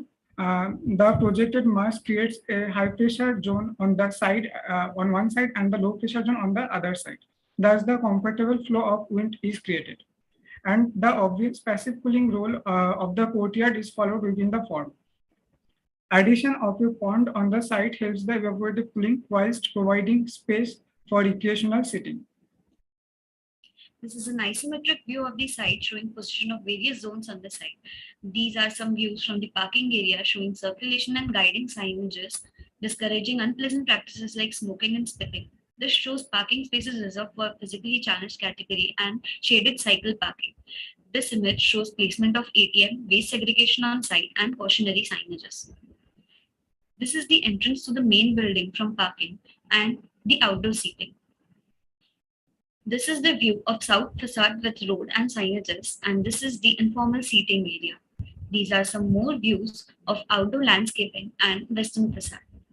The design proposed achieves maximum number of points by following innovative techniques to conserve water, soil, energy, and reduce the negative impact of building on its surroundings. It uses maximum products and materials from the provided Griha catalog and uses all the time calculations, landscape, energy, water conservation, and electric calculations that would lead to LCC and LCA results. The innovation, form, and services of the proposal are detailed out, which checks the feasibility of the design. We would now like to proceed towards the walkthrough.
Thank you. Thank you so much, Team 44. Manish, I'll open the dice for you. Team 44, I think, congratulations. It's I really like the form approach that you guys have taken. There are a lot of quite a lot of positives in the whole approach. Go to the site plan. Yes.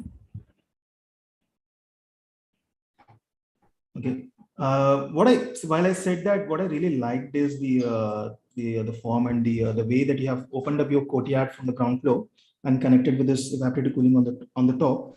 But what could have been nicer is again the site plan itself. I mean, because while the form is interesting, the site plan could have been much better. Because definitely your strategies for the facade, they're tying up. It adds a very soothing. It's also aesthetically pleasing to the eye. But when you look at the site plan, I was just wondering, what if you had actually given the access points only in these triangular areas and connected with the road on all the sides? Maybe I'll use black to identify. So these become your access points to the entire, to the building. And then everything else is actually greens next to the building. Okay, what if this entire thing right adjacent to it? So you're getting the access, and this would have been a beautiful way of for people to come from this courtyard directly into the landscape. You get what I'm saying? And I also like this water body. So what was the thought of having it only on one side? I want to hear from you. Maximum wind flow is coming from that side only, like from the north side. So the cool air will come into the building. Okay. Anything else? Yes, when we enter from the parking, sir, government buildings conventionally do not look like that. So to give a more fresher, first impression of the building, we put it on the side where there was parking, so people would see as they enter. Okay. So there's also another added benefit to this from the orientation perspective, because you have given it in the north. The amount of evaporation, especially throughout the day, because of the shadow from the building, the direct evaporation of the water will also be less. I was thinking that, whether that was the idea why you put it only on the north, but not in the other places. But that was it was nice to have it, on one side. Had it been on the south in other cases, there would have been a direct lot of loss due to evaporation, direct sunlight. Yes. Yeah. And so interesting, to see that, like I said, site planning definitely could have added a lot of more value to the whole form and the strategies. And overall, I did not understand much about the evaporative cooling. Is it just what do you mean by, you said that the evaporative cooling? Apart from this water body, how is evaporative cooling helping in your the building? So when we look towards the south side, so vegetation is more extensive that side, and that's where we have placed our catchment towers. And as in the south, and also from the southwest, the wind velocity will be more. So all these lead to higher transpiration rates of the trees, and that would increase the evaporation amount, which would also help the catchment towers as well as curb a little bit of evaporative cooling, but eventually add towards that. Yeah, I don't think you got the definition right, but I understood, I think, what you tried doing in here, evaporative cooling. I was thinking more from the perspective of overall cooling of the building through evaporative cooling means, or somehow using water even in the facade or some other means. But the last question that I have is, why is your ground floor, at least in the views, you don't have any windows on the ground floor? You have right next to the water body, that's where actually you're getting a lot of breeze from. So if you look at your 3D walkthrough and all, there is all your ground floor walls are actually blocked. You don't have any fenestrations or openings or drawing the cool breeze into the building from the next to the water body. So I think that was kind of, is it a mistake in the render, or you actually have planned it that way, the ground floor? Yes, so there had to be some fenestration, so maybe mistake in the render, but we tried to provide lesser because we had three very open access points, the circulation points that are actually very open when we look at the ground floor plan. So that allows much of the wind flow there itself. Okay, and last question is, how much were in terms of analysis and the overall the facade development, have you done any analysis to see the efficiency of the facade that you provided and all that? Wind analysis we have done, but we could not add it in our slide I have that open in my laptop. Can I show that, sir? Like the wind analysis? Yeah, whatever, because analysis, I thought you could have done. Yeah, go ahead if you have anything to share. Like, first of all, we are trying to do the analysis in different blocks. And after that, the best result we have got in that block. So we have proceed with that. Like first, we are trying to do the analysis with do the planning with a separate block. But if we do the planning in separate block, the heat gain from the surface of the building will be more. So we have like we didn't go with this idea. And same, we have done one more analysis, and after that we have done the final analysis that was giving us the good result. Like the wind direction is not here fixed from the north side. So from the any direction the wind can come. So whatever direction the wind will come inside the building, it will generate a high pressure zone all from the three sides. So that was the concept behind the shape. Sure. No, actually, overall, I would like to close my comments because you're also like short on time. Very good attempt with some nice ideas, but I think the overall feedback is you could have used analysis much more to your advantage. And I really like the courtyard and the central thing that you have done. It would have been nice to see if they were actually leading to on all the three sides, some kind of landscape. So overall, I think, yeah, that's the only thing I think you would have done better, but good job. Congratulations. Thank you, sir. Thank you, sir. Thanks, Manish. Vinu, over to you. Yeah, I think Monish ji touched on an interesting subject on the fenestration aspect as well. So just continuing to that, in terms of the material, I'm not able to get a clarity on why a particular material has been used, and what exactly is the thought process behind selecting that material. So that needs to come out. Those things will come out when you take a particular measure as a target. For example, you want to achieve 20% energy efficiency or 30% energy efficiency. Like, what is the energy savings that you have got in your project? So we have calculated whatever we save separately, but not taken out the percentage as a whole. Yeah. So, for example, that's a target that you're taking in your project, saying that you want to achieve 30% or 40% energy efficiency. You need to run a base case simulation and then do a proposed case simulation and understand what is the U value requirement or the parameters that will drive this energy efficiency. If I'm talking of the building materials aspect. You can also do the same analysis for the forms.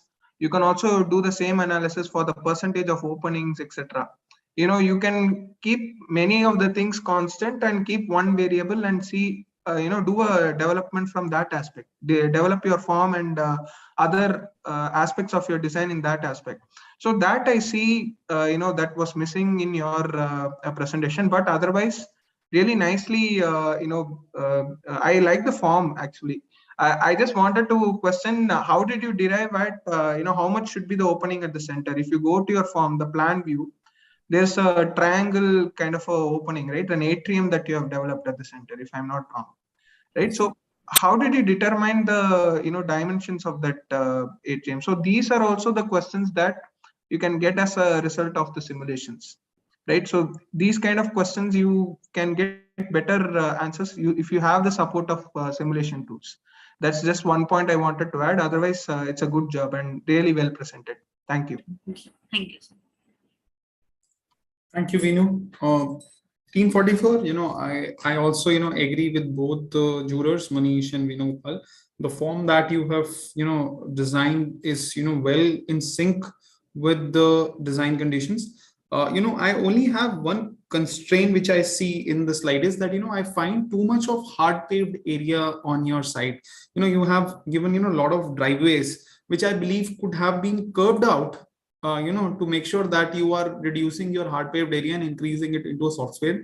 I really liked your walkthrough. The way you have presented the the landscape, the habitat, the actual habitat, how we should experience the experience that we have while, when we are visiting any government building, was very fabulous. I really like the intricate details that you have mentioned in your walkthrough. The physically disabled car parking, which I saw, speed limit bars that I saw, multicolored dustbins, which I saw. So these are the kind of detailings that show that how well you have addressed this matter of sustainability.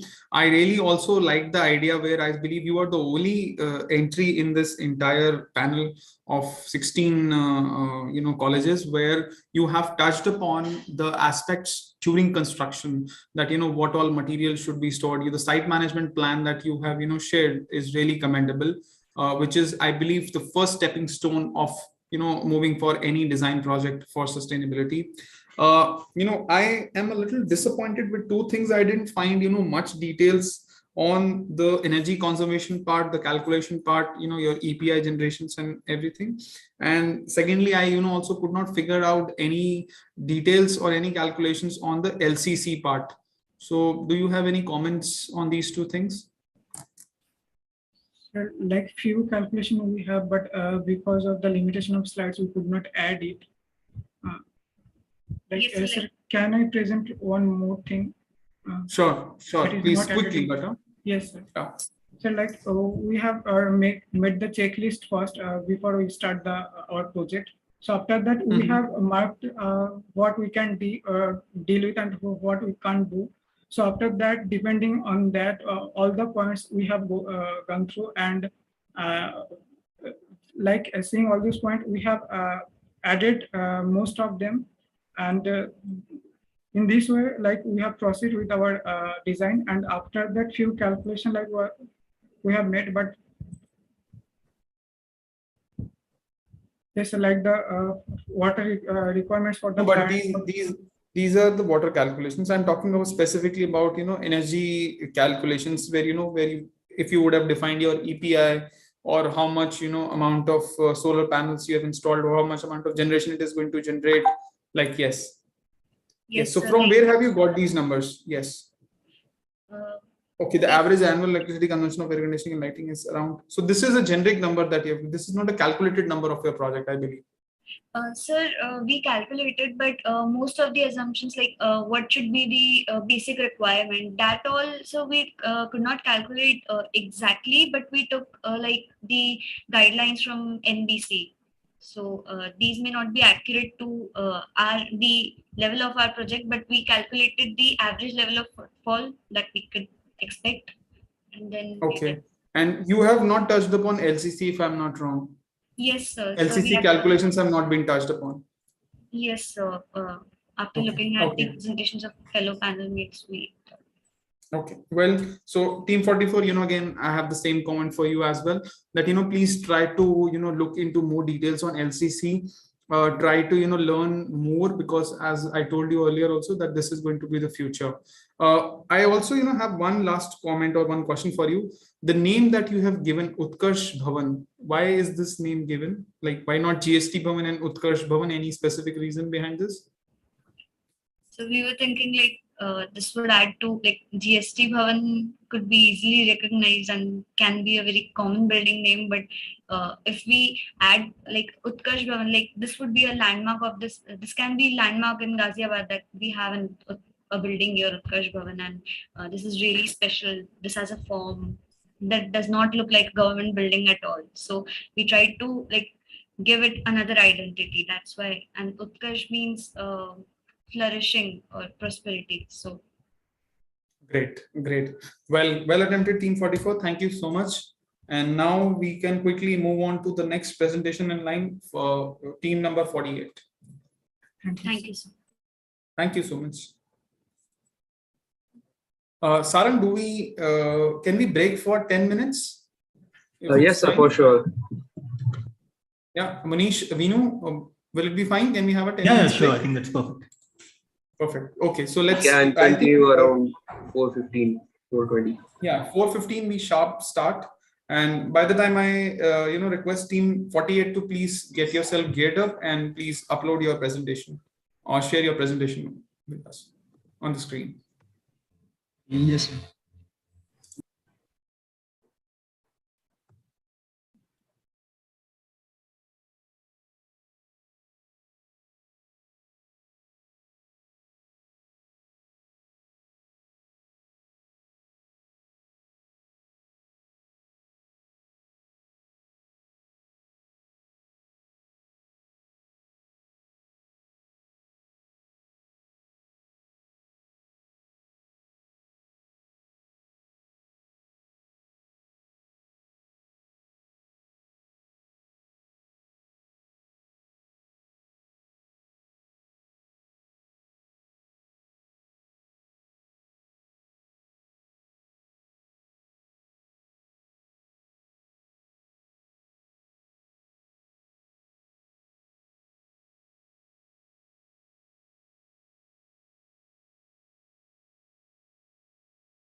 Hello, is team 48 ready? Yes, Yeah, sir. I believe we are also. Manish and Vinu, can we start? Yes, yes. Oh, perfect. Team 48, please go ahead.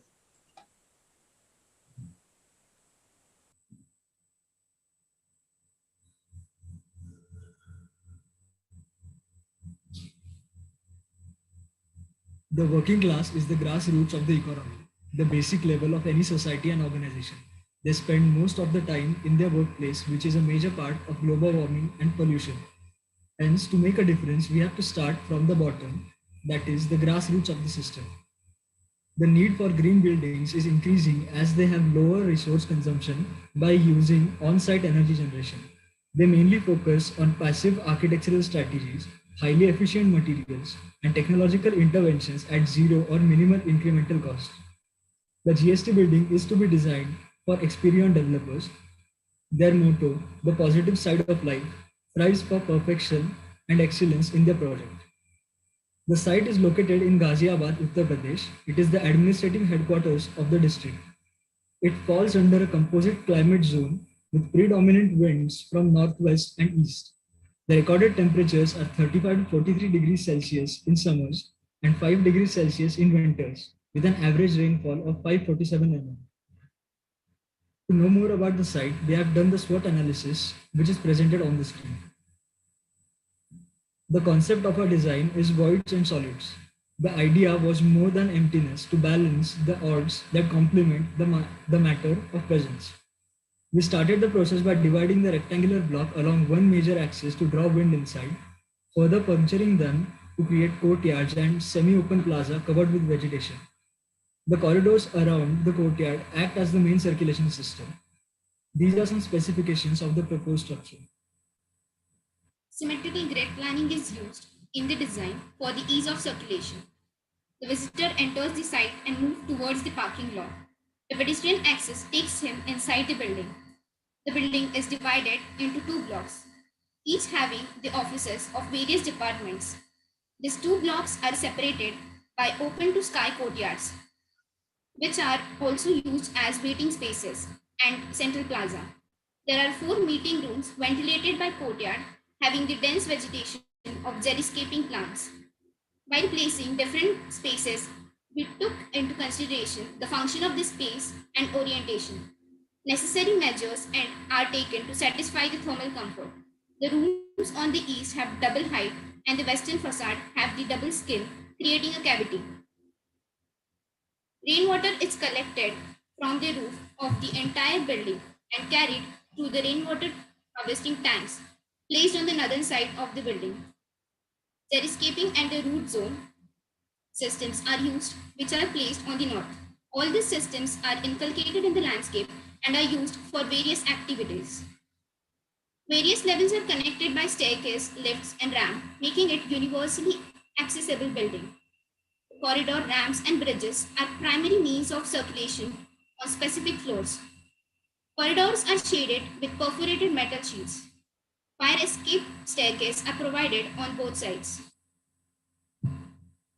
In a wind tower, the hot air rises, the hot air enters the tower through the openings in the tower, gets cooled, and thus becomes heavier and sinks down. They are used to ventilate offices. In the office module, the peripheral duct forms the wind tower, while the central shaft is used for solar light tubes. Solar light tubes Solar light tubes are structures that transmit and distribute natural light for the purpose of illumination. We designed all the windows according to the WWR and WFR calculations for the composite zone. We selected a double pane glazing system with an air cavity. There are 3 different modules of windows pertaining to the orientation of the facade. After designing the window layouts, we performed daylight simulations of proper natural light in the room. The aim was to create an open environment that was removed from the stuffy perception of traditional commercial structure. Perforated ACV panels are used to get the light framework, and BRPV solar panels are used to generate energy. Perforations on the facade create a dialogue between spaces, obstructing or stimulating views. It lowers the glare creating a comfortable environment for both relaxing and working, and maintains reading levels. The ramp is given on the front facade to ease the circulation and provide a double skin facade. The building facade creates a much larger space than the roof exposed to sunlight. This opens up the possibility of replacing traditional glass in commercial buildings with solar panels that can generate electricity, minimizing the energy building's footprint. Stormwater management. Stormwater drainage is used to carry the rainwater collected within the premises of the building for suitable disposal. Surface drain channels are laid and a catch basin is provided which drains out the rainwater into a combined sewer. The paving tiles with open joint enable the water to percolate, thus enabling the groundwater to be recharged. Siphonic drainage system. This system is designed to ensure the maximum flow of rainwater through pipes. The roof outlets are different from the conventional ones. During storm events, the system works at maximum efficiency, allowing the water to flow at full bore. Hydroelectric generator. This system works in continuation with the siphonic drainage system. The Pelton well is used to maximize the amount of the energy generated from the water. The rainwater coming from the siphonic action pipe squirts like a jet due to the drilling of the water pipe. For extracting the power from this system, we connect the DC motor to the dynamo. Toilets are provided in these highlighted areas of the plan. Large quantities of water are saved by using plumbing fixtures that are designed to operate with less water. Types of water-saving plumbing fixtures are low-flow shower heads, low-flow toilets, faucets, recirculating hot water systems, pressure-reducing valves. The dual plumbing system employs a separate piping system for recycled water and potable water. The recycled water system serves non-potable uses such as flushing toilets, landscape, external washing, etc. Therefore, it is required to be separated from the plumbing system. Root zone treatment is a method of purifying wastewater by passing it through an artificially constructed wetland area. The pollutants are removed by various processes such as sedimentation, absorption, nitrification, and uptake by wetland plants. Rainwater harvesting. 50% rainwater is harvested for use and the remaining water is allowed to seep into the soil for recharging of the underground water table. Rainwater collected annually is 2100 meter cube, which amounts to 42% of the water requirement. Septic tank. The septic tank is used in which solid organic sewage is decomposed and purified by anaerobic bacteria. The capacity of the septic tanks is approximately 18,000 liters per year. This is the flow chart of the water management. The material palette used is AAC blocks. These are lightweight, provide thermal insulation, and are eco-friendly and sustainable. Chabat tiles are used for flooring. It is locally available material used as it is economical and strong and impervious. Terracotta filler slab is used to provide thermal insulation and also reduces the amount of concrete in the structure, making it an eco-friendly choice. Expanded clay aggregate is strong and provides both thermal and acoustical insulation. Aluminum composite panels are light in weight and provide acoustical insulation. It also resists pollution and is cost effective. It provides a sleek and finished look to the structure. Low VOC paints contain low volatile organic compounds or VOC solvents than traditional coatings. Kinetic paving draws usable energy from footsteps. The technology works using electromagnetic induction generators, which vertically displace the weight of the human footsteps. That displacement motion creates the energy, which is then fed to generators as usable electricity.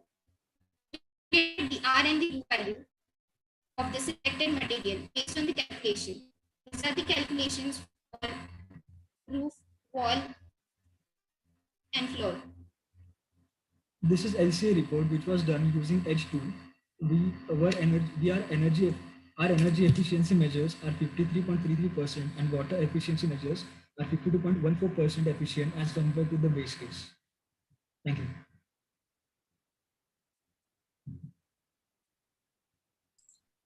Thank you so much, Team 48. Munish, I'll open the floor for you. Thank you, Team 48. I'm pretty much actually happy to see your site plan. I really like the way that you have went about your planning. Can we go to your site plan, please?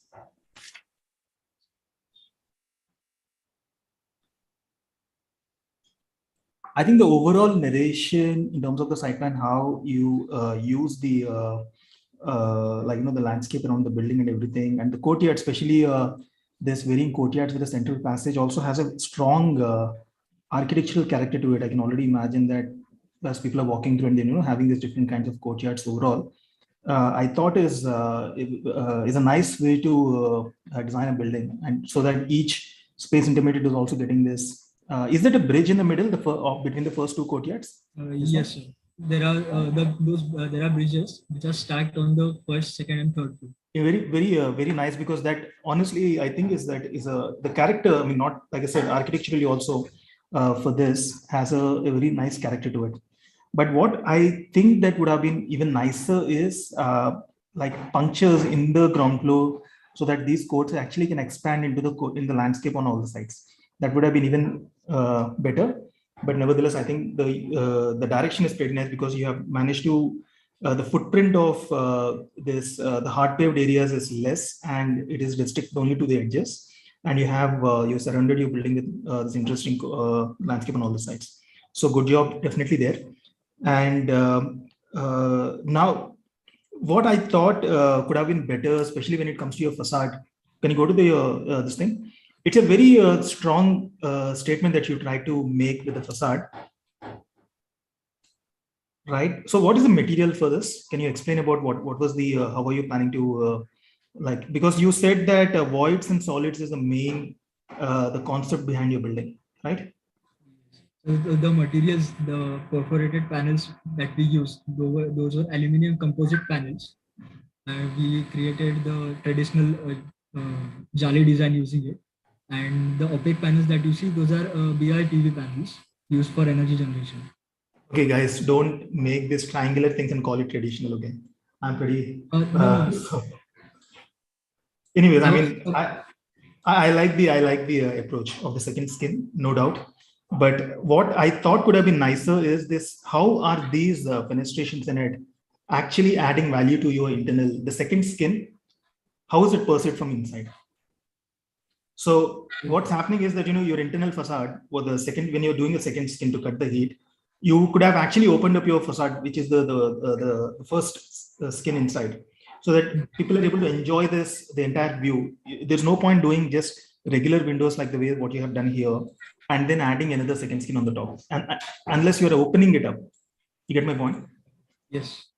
Right? Because I think there you missed out on an opportunity of this beautiful light and the play of shadows coming onto the building. If the whole purpose of this is actually to create that light and shadow, and with this walks and the ramps that you created in between, you could have actually gone a little bit more like trying to open it up. And the second thing is also this fenestrations. While like I said, I like the idea of this, but I think you could have used parametric tools to increase this apertures and reduce it based on the orientation. Like could have had a consistent thing on all the sides with the help of this probably attractor points and whatnot. I mean, these kind of fenestrations that are there, depending on the orientation on all the sides, had they been play, there's a play of this according to what is the amount of light that you want to get in. You have shown this calculations about the wall window ratio, right? Go to that. That itself is the guiding factor for what is the kind of apertures and the openings that you want on this. Okay, so it's an interesting thought, but like I said again, you could have actually used analysis to your advantage to optimize the facade in a much more interesting manner and open the skin. That could have added a lot more value along with the courtyards and the landscape that you have done. Okay, so the material again and this composite panels, I wasn't sure. I mean, the same design have you done with any other natural materials would have been nicer. The same idea of the facade with this would have been like really cool. And the last thing which I already told you is that combining all these ideas together, like if you had made the building a little bit more porous, the whole thing felt like while you try to puncture it from the top, you could have also had punctures from the side, so that the building would have actually felt more porous, because you already have a facade that's porous. Like you could have actually opened it up even a little bit more on the sides, so that these courts that are these courtyards that you created vertically, those punctures could have been also on the sides, creating this probably light and like expanded into the horizontal dimension as well at different levels. Okay. Yeah, and the last thing is that I felt that you haven't used analysis and to the fullest. But apart from that, I think good work, very well. Like the effort is really good. Congratulations.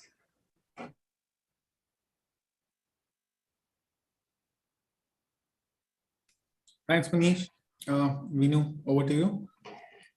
Yeah, I agree with Monish ji on the fact on using analysis for taking some of the decisions. But I'm really happy to see this table actually. So I think you're one of the first teams, if I'm not wrong, Ankit, to understand the window to wall ratio and refer back to some tables and take some decisions, right? So that's something interesting, and I think all of you should do this kind of calculation. So that's very important to understand in the WWR and take some decisions on the materials and design aspects based on that. So that is one thing. I just want to ask one question. Did you use the second skin because you felt the window to wall ratio slightly higher, or what is the reasoning behind using the second skin? I just wanted you to throw some light on that. We use a second skin mainly for energy generation. Mainly for energy? Yes. Okay. Okay. Yeah, in my opinion, are there any other alternatives to achieve the same energy efficiency without the skin? Because I'll tell you why. You are building the construction cost might be 20-30%, whereas your operational and maintenance costs might be higher.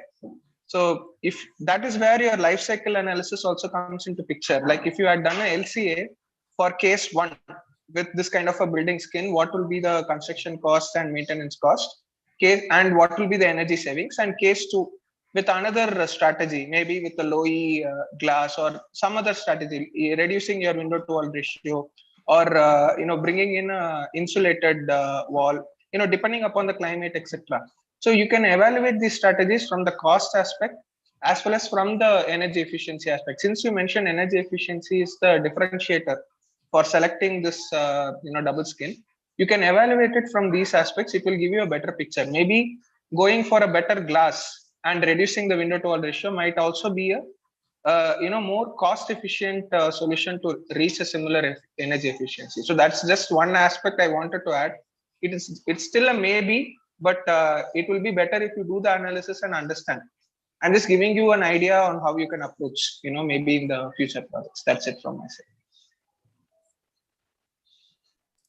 Thanks, Vinu. Team 48, I have, very specific question because, Manish and Vinu has already, touched the base on the form, the design aspects.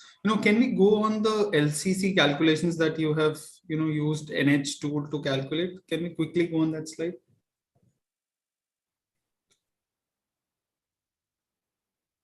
Yeah.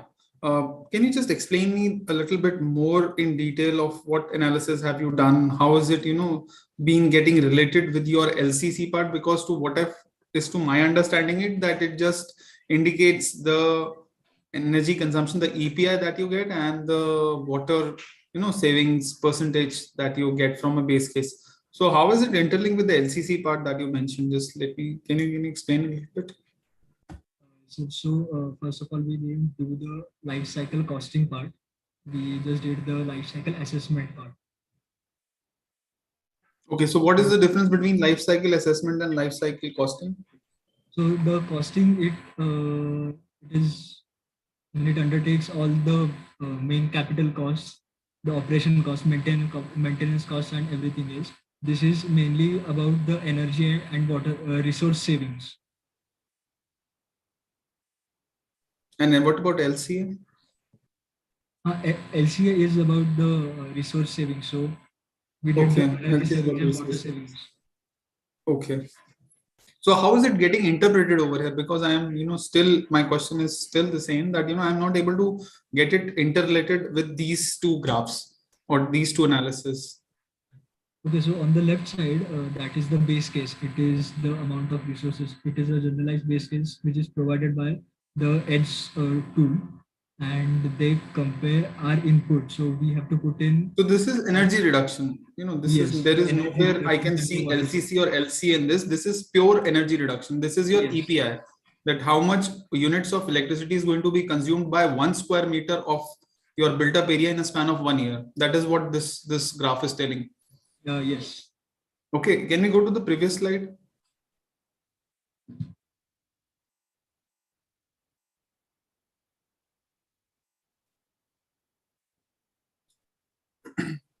No, just a slide, just a backslide on the H tool calculations.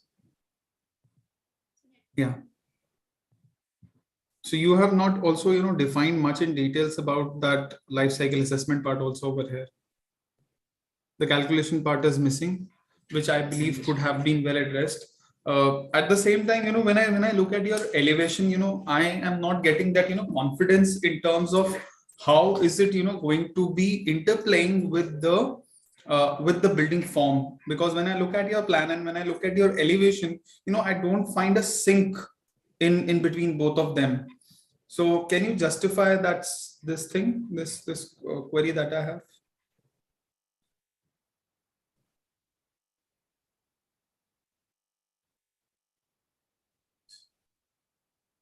Yes. So when I look at the elevation, the first slide.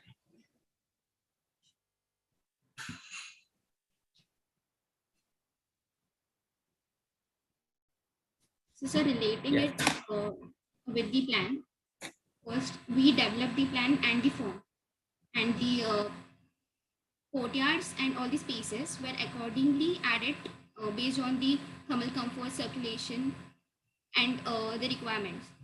So Okay. So now my question over here is that, when I look at this particular elevation or when I look at this particular element, it has, very small perforations. So there are, not major openings that I see on your facade.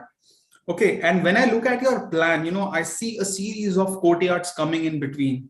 Okay. So the interrelation between, connecting your exterior world with the interior spaces is, I find a disconnect. Like, when I look at your elevation, I do not get big punchers or, openings, inviting me into the building. Whereas on the other side, when I enter into a building, it creates, a very dramatical array of, or, series of courtyards when I enter.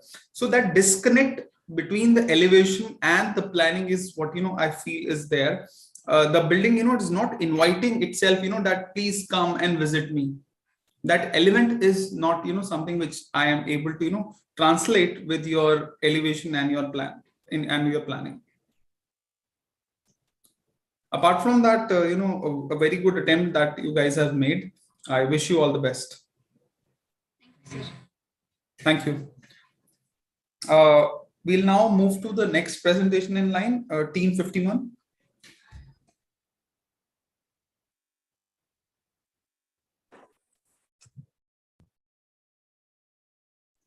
Team 51, are you there? Yes, am I audible? Yes.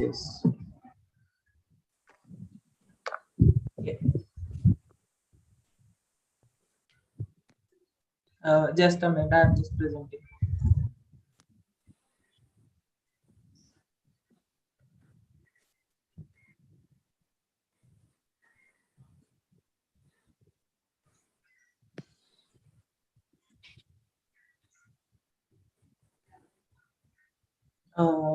Yeah.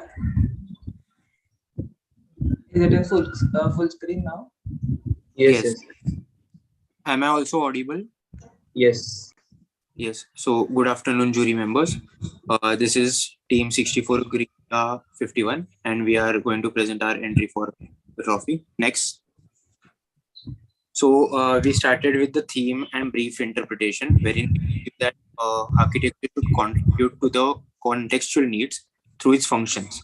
Sustainable buildings today should be a structural embodiment of the local environment and socio-economic fabric.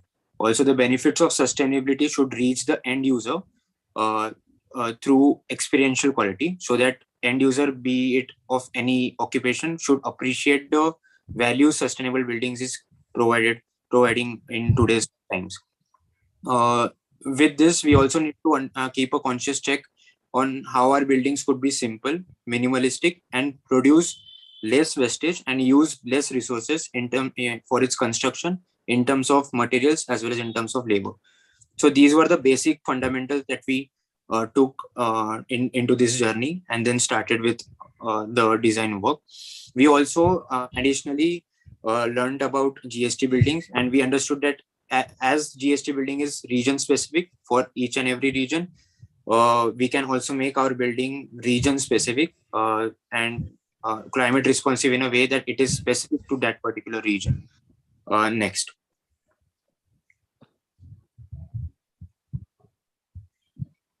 So we did some initial basic studies about the site, about the basic neighborhood demographics of how residential commercial complexes are situated around the site. And we also studied some natural parameters, including rainfall and sun path, wind rows, etc. Next. Yeah. Coming to the climate, we basically mapped out the various layers of temperature, precipitation, and wind, which sort of played a very important role in guiding us on how to orient our building as we sort of placed it on the site. Along with these sort of natural site conditions, we also looked into the demographics of the site in terms of its strength, which contribute by Ghaziabad being a very commercial industrial city, since being developed. The weakness being that having high pollution rates and high crime rates, and as well as because of the heavy industrialization, there being like encroachment and even problems of traffic in that sense. The opportunities include provision of jobs for various occupations of people because of the industrial and commercial sector, and at the same time to increase the green cover that could be added to the site. And the threats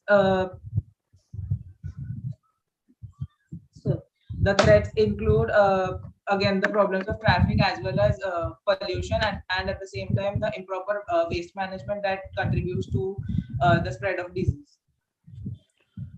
So the form development began with understanding the orientation of our building block. A simple block was Prathamesh, keep on clicking next.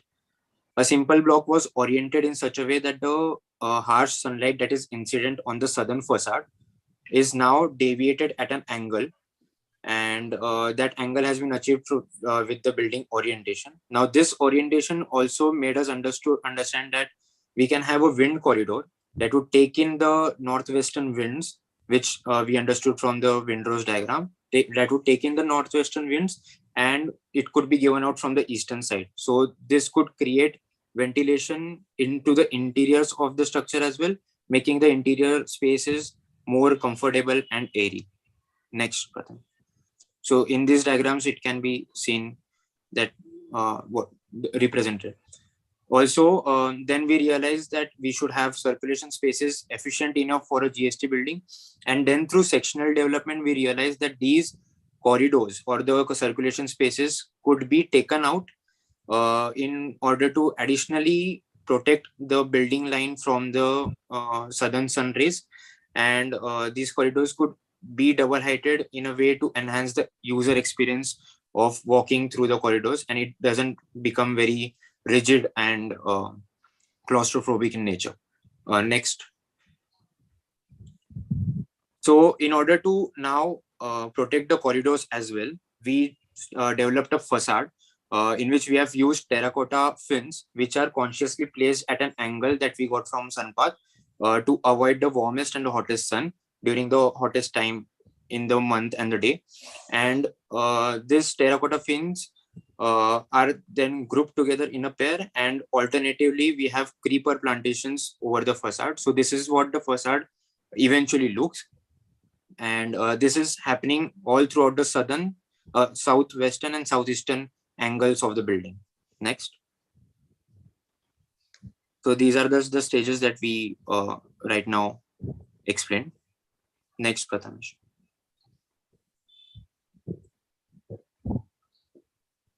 So starting with the orthographics, so we have a basement below. We have understood that how the traffic should move in and out of the basement without any cluster. And this basement is having a central skylight. This skylight, when we go next, Prathamesh, keep on clicking next. So when we go in the ground floor, there is this skylight is transformed into a glass fountain, which is a central water body in the central courtyard of the structure. And this skylight brings in natural light into the basement during the daytime so that we get rid of the artificial lighting in the basement, in the parking lot during the daytime. Next. So this is the northwestern elevation. Next. This is the ground floor plan wherein the entry has been achieved from the southwestern part, and this entrance lobby is triple heighted as well as it is recessed inside so that the sunlight is diffused enough while we enter into the lobby.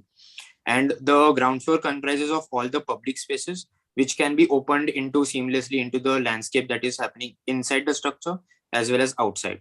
So these are the multi-purpose halls, the library, as well as the lunch space for the employees that can be very well incorporated into the landscape that is all around the building. Next.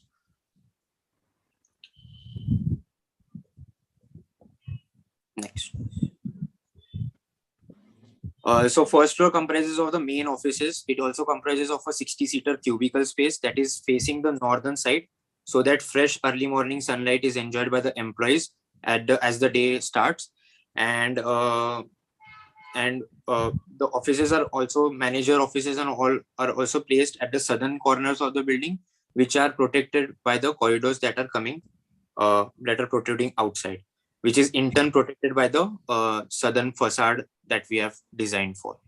Also, if you see in the elevations and the sections, there is always some sort of a void that has been created in order to have a through and through connect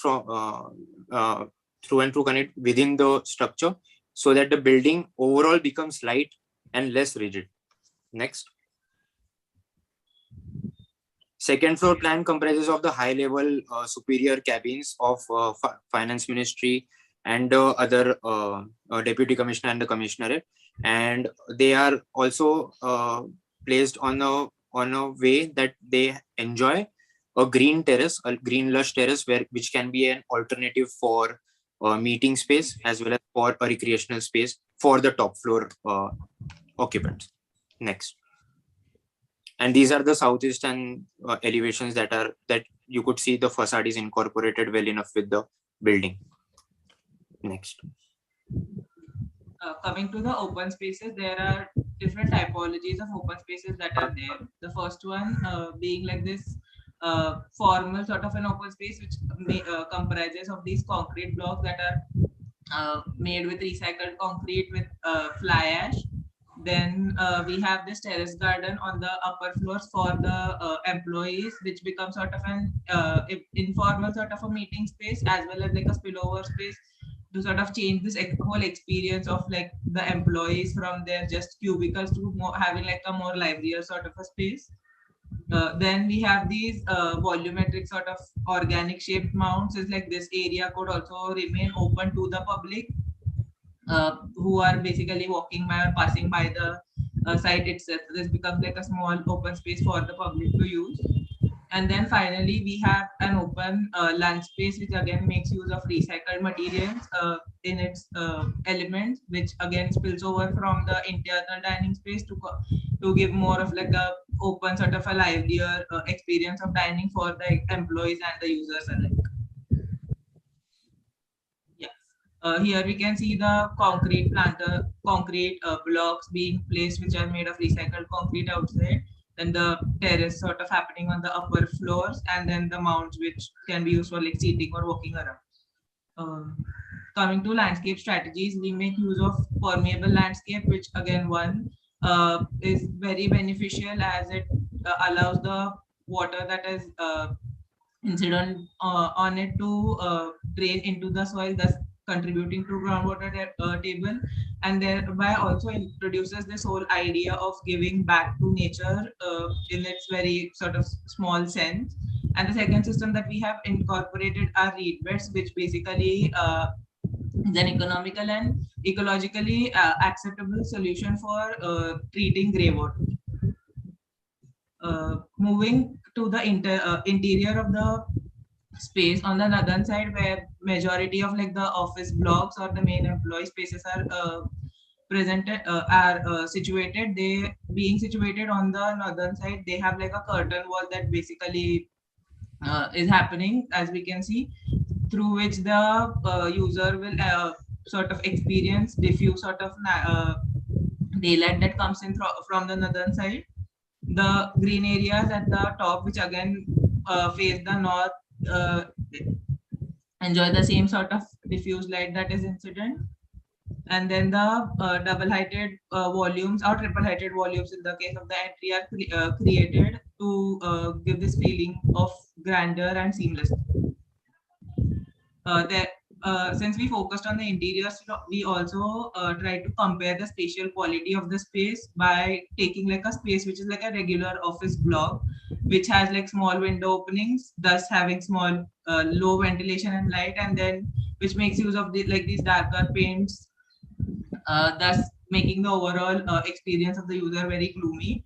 Whereas we compared it with what we are proposing, which sort of tries to introduce larger windows at opposite ends for allowing cross ventilation, the hollow AAC blocks, which are again an environmentally beneficial material, and the use of lighter sort of colors, which overall improves the experience of the user as they use the space throughout the day. Here we have like the materials that we have incorporated throughout the build form. We have the terracotta double skin that basically and the creepers that basically make up the double skin facade on the southern side, which basically looks at which basically aims at reducing the southern heat. At the same time, because of the vegetation, natural factor, and terracotta, they also look at improving the microclimate of the site as the user walks through like these corridors that are situated. We also make use of carbon tiles, autoclave aerated concrete blocks for construction, as well as Saint Gobain glass, which is like a basically a double glazed unit to reduce heat gain. Along with this, in terms of services, we make use of low flow water fixtures, which require less water, as well as low wattage lights, which require less electricity, while at the same time incorporating the required light quantity in terms of lux. Coming to the part where we respond to the climate, as mentioned, we have the central courtyard that is found in the center with the building surrounding it, where it introduces the whole diffuse light into the courtyard, but at the same time, because it's centrally placed, it also thereby introduces stack effect as the wind basically passes through. And because of the water body, we also have the passive strategy of passive cooling, evaporative cooling happening due to the water body and the winds being incident on it, thereby cooling the overall space and improving the microclimate. Coming to the double skin, the south side basically has these creepers that would absorb the pollution. These would be indigenous species that are suitable for the composite climate of Ghaziabad, as well as terracotta that we mentioned. And the north side makes use of curtain walls to maximize the early morning sunlight. These are some of the passive strategies that we have used in the design, along with the components of the courtyard and the double skin. Coming to energy, we make use of envelope thermal performance by the usage of double glazed units and the double skin facade to minimize the overall heat gain. By calculations, we have found out that the 62.4% of average, we are getting average daylight area into the structure.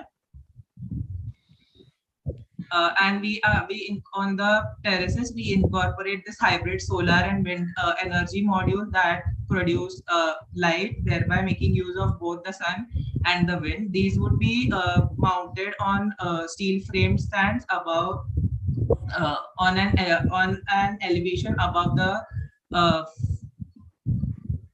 roof, so as to minimize the heat gain or the heat transfer through radiation to the rooms that would be placed below.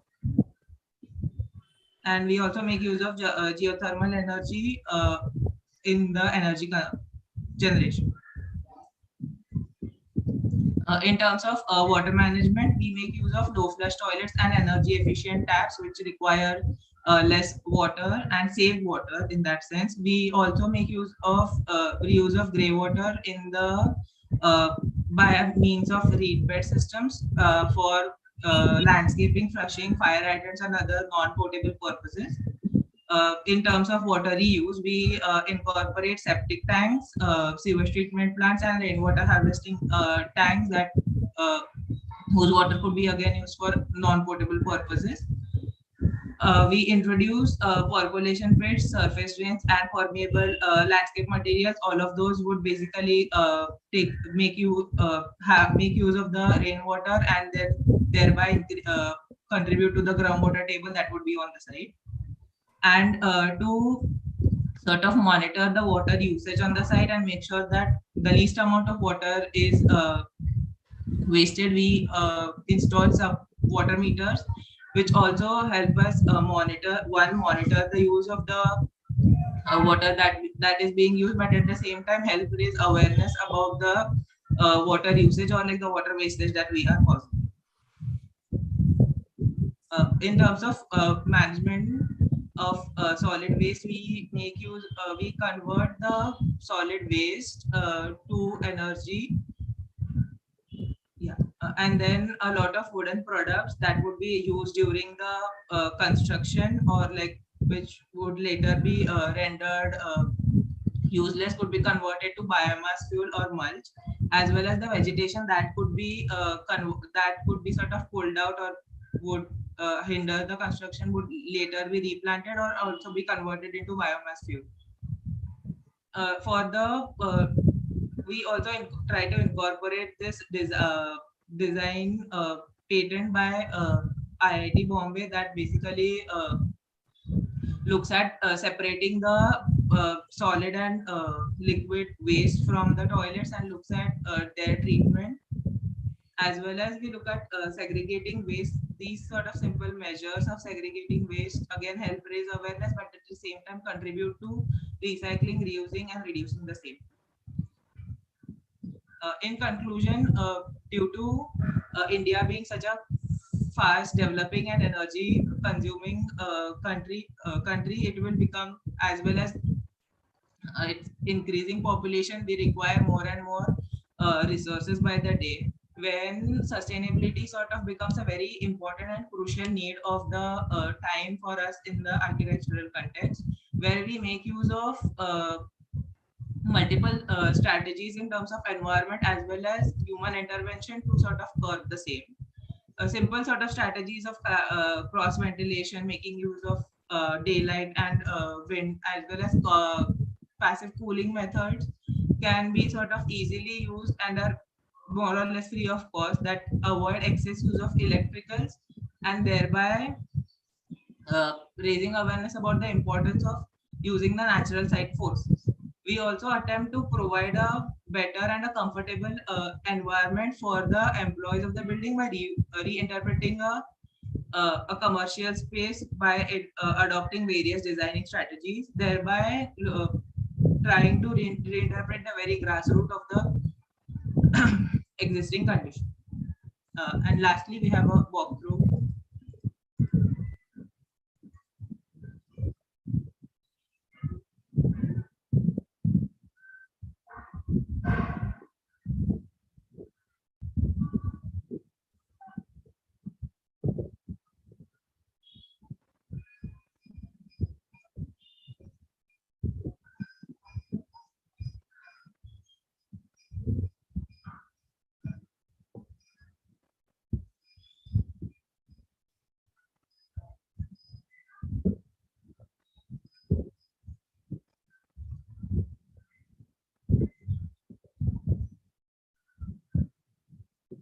Thank you.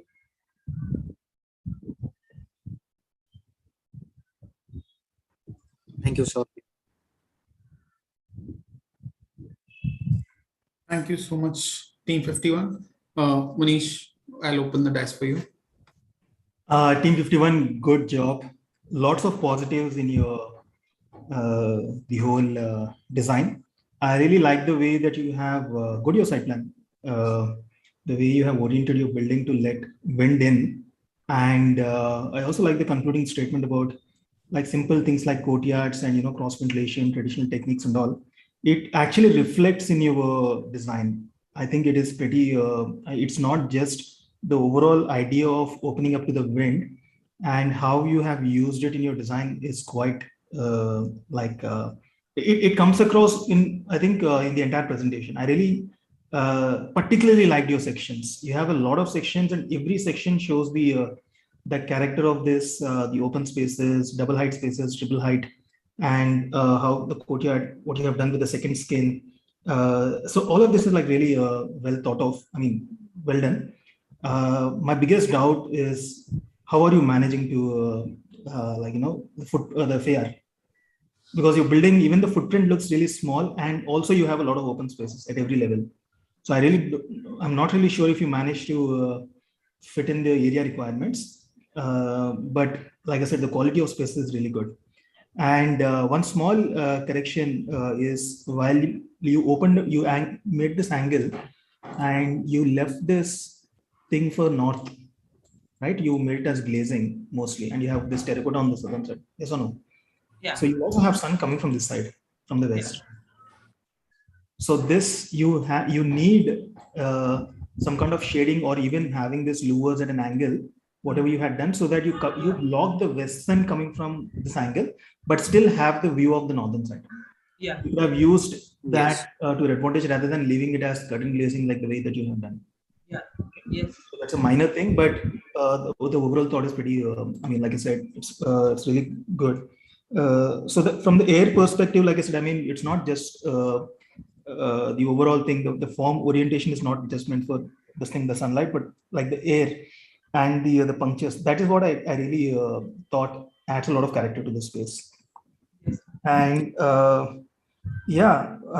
one last thing is which is lacking in your presentation, I think, overall from the analysis and everything, but that doesn't take away from the design quality, because while definitely these kind of interventions help in making the building efficient and better, but having good analysis could have actually at the academic level also help you validate and test this hypothesis. Yeah. So what you have shown right now is a strong hypothesis, no doubt about it, but a certain form of analysis, because that's also again the premise of the entire the competition is to make you understand also from a quantitative perspective how well is it performing, rather than just saying okay, it's performing good, but it's also very important to understand how, which I thought is overall missing in the this thing. So all the best going forward. I think that's what you need to so what I'm saying is that qualitative, you have good qualitative approach to the project, but going forward, I think you need to strengthen your quantitative analysis aspect as well. All the best. Yes. Yeah. Thanks, Manish. Well, team, due to some urgency, our juror Vinu had to leave. Overall, I find that you have touched upon a lot of things, but that things have not been well interpreted in your design. What I feel, I really like this idea of double skin facade that you have used. Am I audible to you? Yes. Yes. So I really like this idea of double skin facade that you have introduced in your design, and the interplay of these terracotta angular tiles and the green the vertical greens that you have created. That's that creates a very dramatical array or scene in the entire morphology. But however, as I feel that that there are a lot of sustainability aspects which are not being touched upon. If I go upon the qualitative, the quantitative aspects, which Manish right now mentioned, are something which are missing in your design elements, which are certainly required to validate any particular step that we take. LCCs, I believe, has not been touched by you in your slides, to what I believe. Am I right? yeah, I think we tried to do a few calculations, but I fear we have missed out on a few. Right. So I believe when you would have done this cost, ROI, the rate of investment, analysis, or the LCC payback period analysis, you would have got a very clear picture of, where to invest what. But overall, I would suggest that, it's a very good attempt that you guys have made. I wish you all the best. Thank you. Thank you Thank you so so much. much. Okay. So after team 51, we now have in line team number 68. Team 68, I would request you to please share your slides and start with your presentation.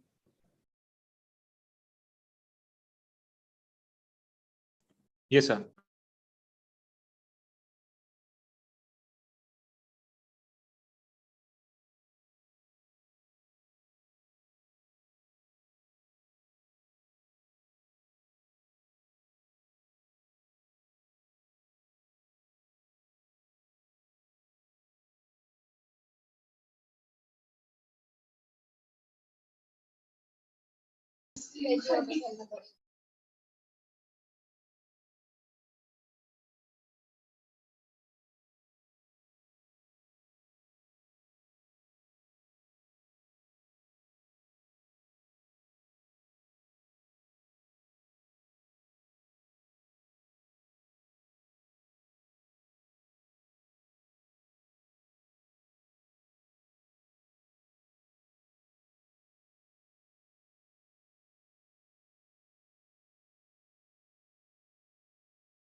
Are you saying something? I don't hear anything.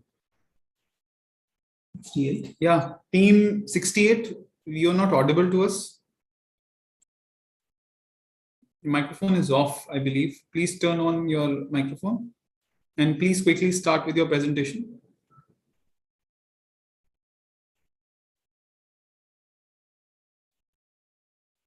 Team 68? Hello, am I audible, sir? Yes. Yes, team 68. Yes, please. Is our screen visible? Yes, your screen is visible to us. You can put this up on full screen mode.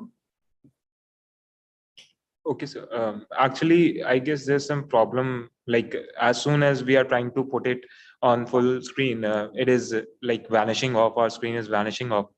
So okay, so we can do one thing. I think we can have, is team 77 ready? We can have team 77's presentation first, and then by the time you can, get your glitches sorted out in okay, the meantime. Sir. Okay, sir. Team 77, are you ready? Yes, sir, we are ready. Okay, so I request team 77 to please present your slides.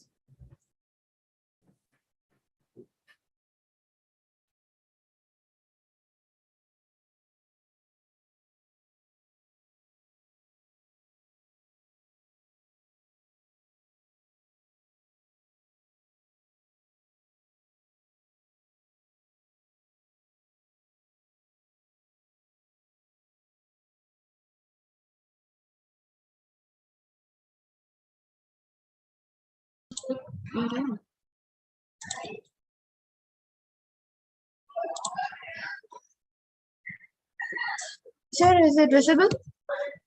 Yes. Yes, team. Okay. This is a GREC building. Ghaziabad, which is located near New Delhi, is one of the most polluted city in the world. So this building sets an example for sustainability and its techniques. It is designed in such a way that it withstands extreme weather conditions. Our building is oriented with respect to the predominant wind direction, west, northwest, and east. Our design utilizes data on the region's weather patterns and accounts for natural factors. We have followed repetition and played with levels in our building form. We have stacked the blocks together and provided openings and voids in between for maximum thermal heat gain and to receive natural lighting and cross ventilation. 50% of the total sugarcane growth in our country is from Uttar Pradesh. So bagasse, a byproduct of sugarcane process, is used in our bricks as a substrate. Even after the bricks are disassembled, it can be repurposed for growing sugarcane. We have achieved sustainable circularity by this process. Slag from steel factories around Ghaziabad is used, which can be used as a substitute for cement to increase strength, reduce permeability, improve resistance to chemical attack, and inhibit rebarbaration. The innovation we have added in our project is terracotta cooling system. This is a tower module which maintains the desirable room temperature in both hot and cold climate. It consists of terracotta tubes which are geometrically optimized to increase surface area. When warm air passes through the wet tubes, it cools down to several degrees.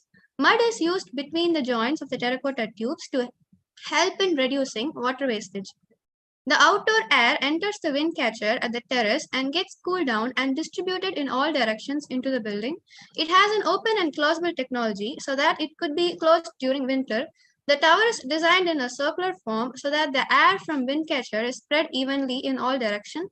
The air entering through the window also gets cooled down in the same way. The water drips on the terracotta tube through a circular pipe on the top.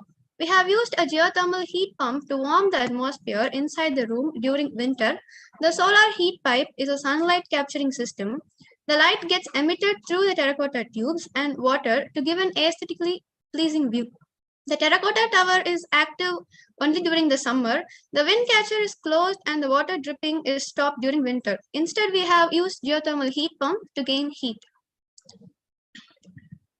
Coming to the plan, we have played with level difference in our structure according to hierarchy.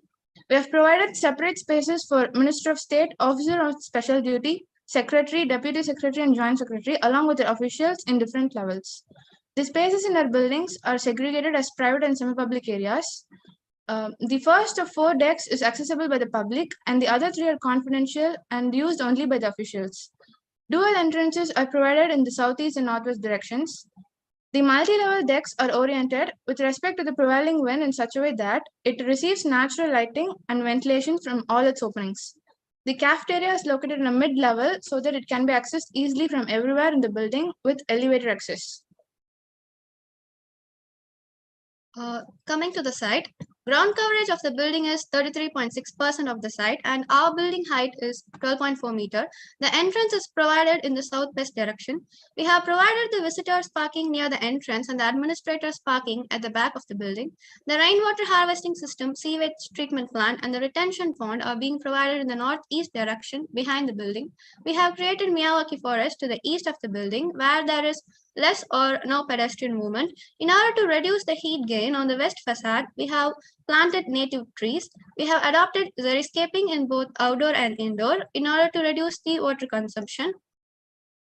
Chinikanas are an architectural element used during Mughal dynasty where cascade falls against the lit arched niches behind them to give an exotic look during nighttime, also provides microclimate inside the building. Energy simulation, we have calculated the window wall ratio, window shade settings, and other important settings, including light efficiency, roof and wall construction, and more using energy simulation to make our building energy efficient. The following are the materials and techniques used in our building. Mosaic flooring requires low maintenance, provides high visual impact, and is highly durable. Permeable pavement allows water infiltration through surfaces, recharges the groundwater table, allows air to pass into the ground and nourishes the roots. In keyhole garden, uncooked vegetable scraps, grey water, and manure can be added into a composting basket, which converts them into nutrients for the plants. We have implemented Miyawaki movement in our site. The Miyawaki forest grows in 2 or 3 years and are self-sustaining. This helps to reduce the temperatures in heat islands like Ghaziabad. It reduces air and noise pollution, attracts local birds and insects, and creates carbon sinks. The filler slab is the portion of concrete replaced by low-cost lightweight filler material like mangrove tiles, clay pots, etc. to maintain the temperature lower than the outdoor area. The wind energy tree uses tiny blades housed in the arrow leaves to generate power from the wind energy. This is used for the lamppost for the premises. The geothermal heat pump helps in maintaining normal temperature inside the building. Roof pond system in our building passively incorporates water elements to passively cool and heat the building.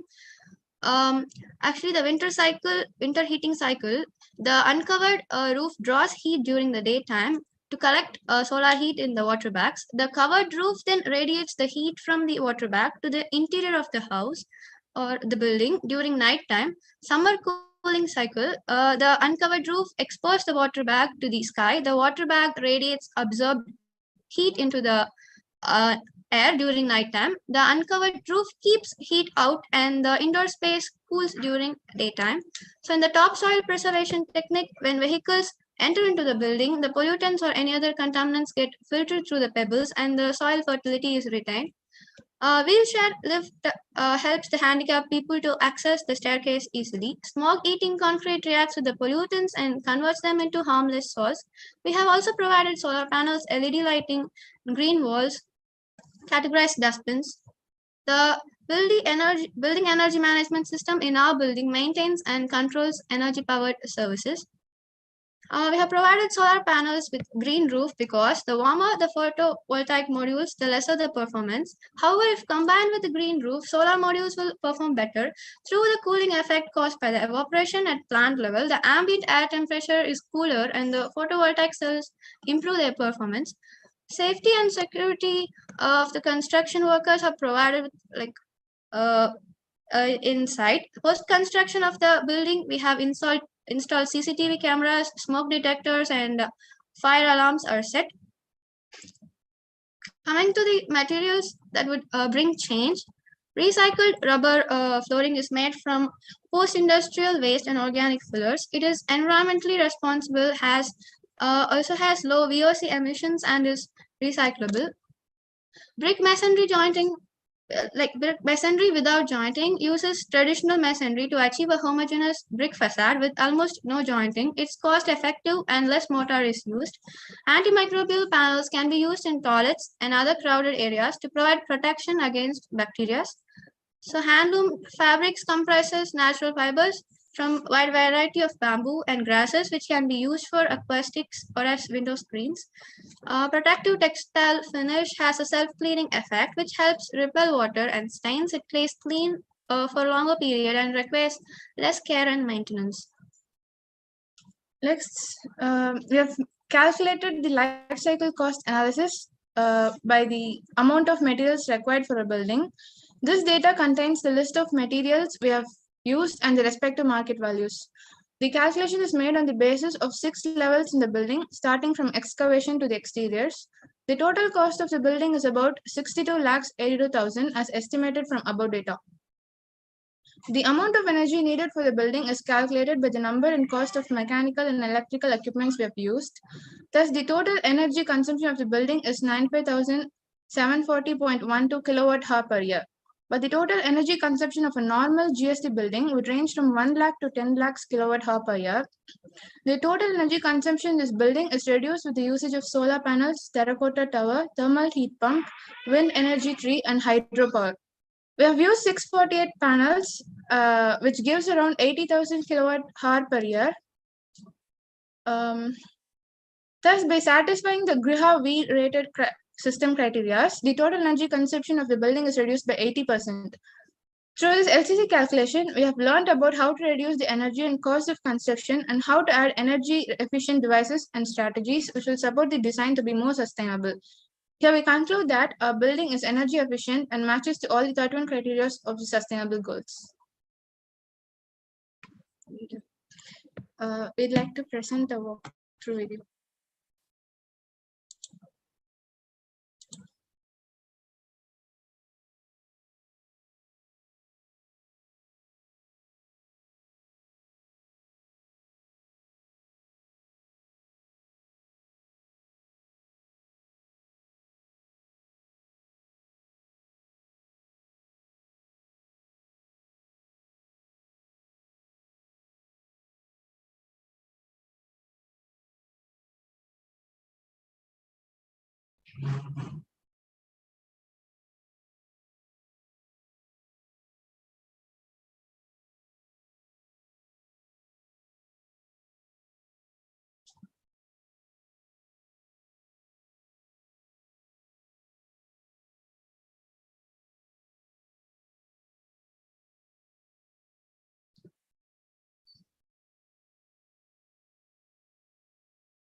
Thank you.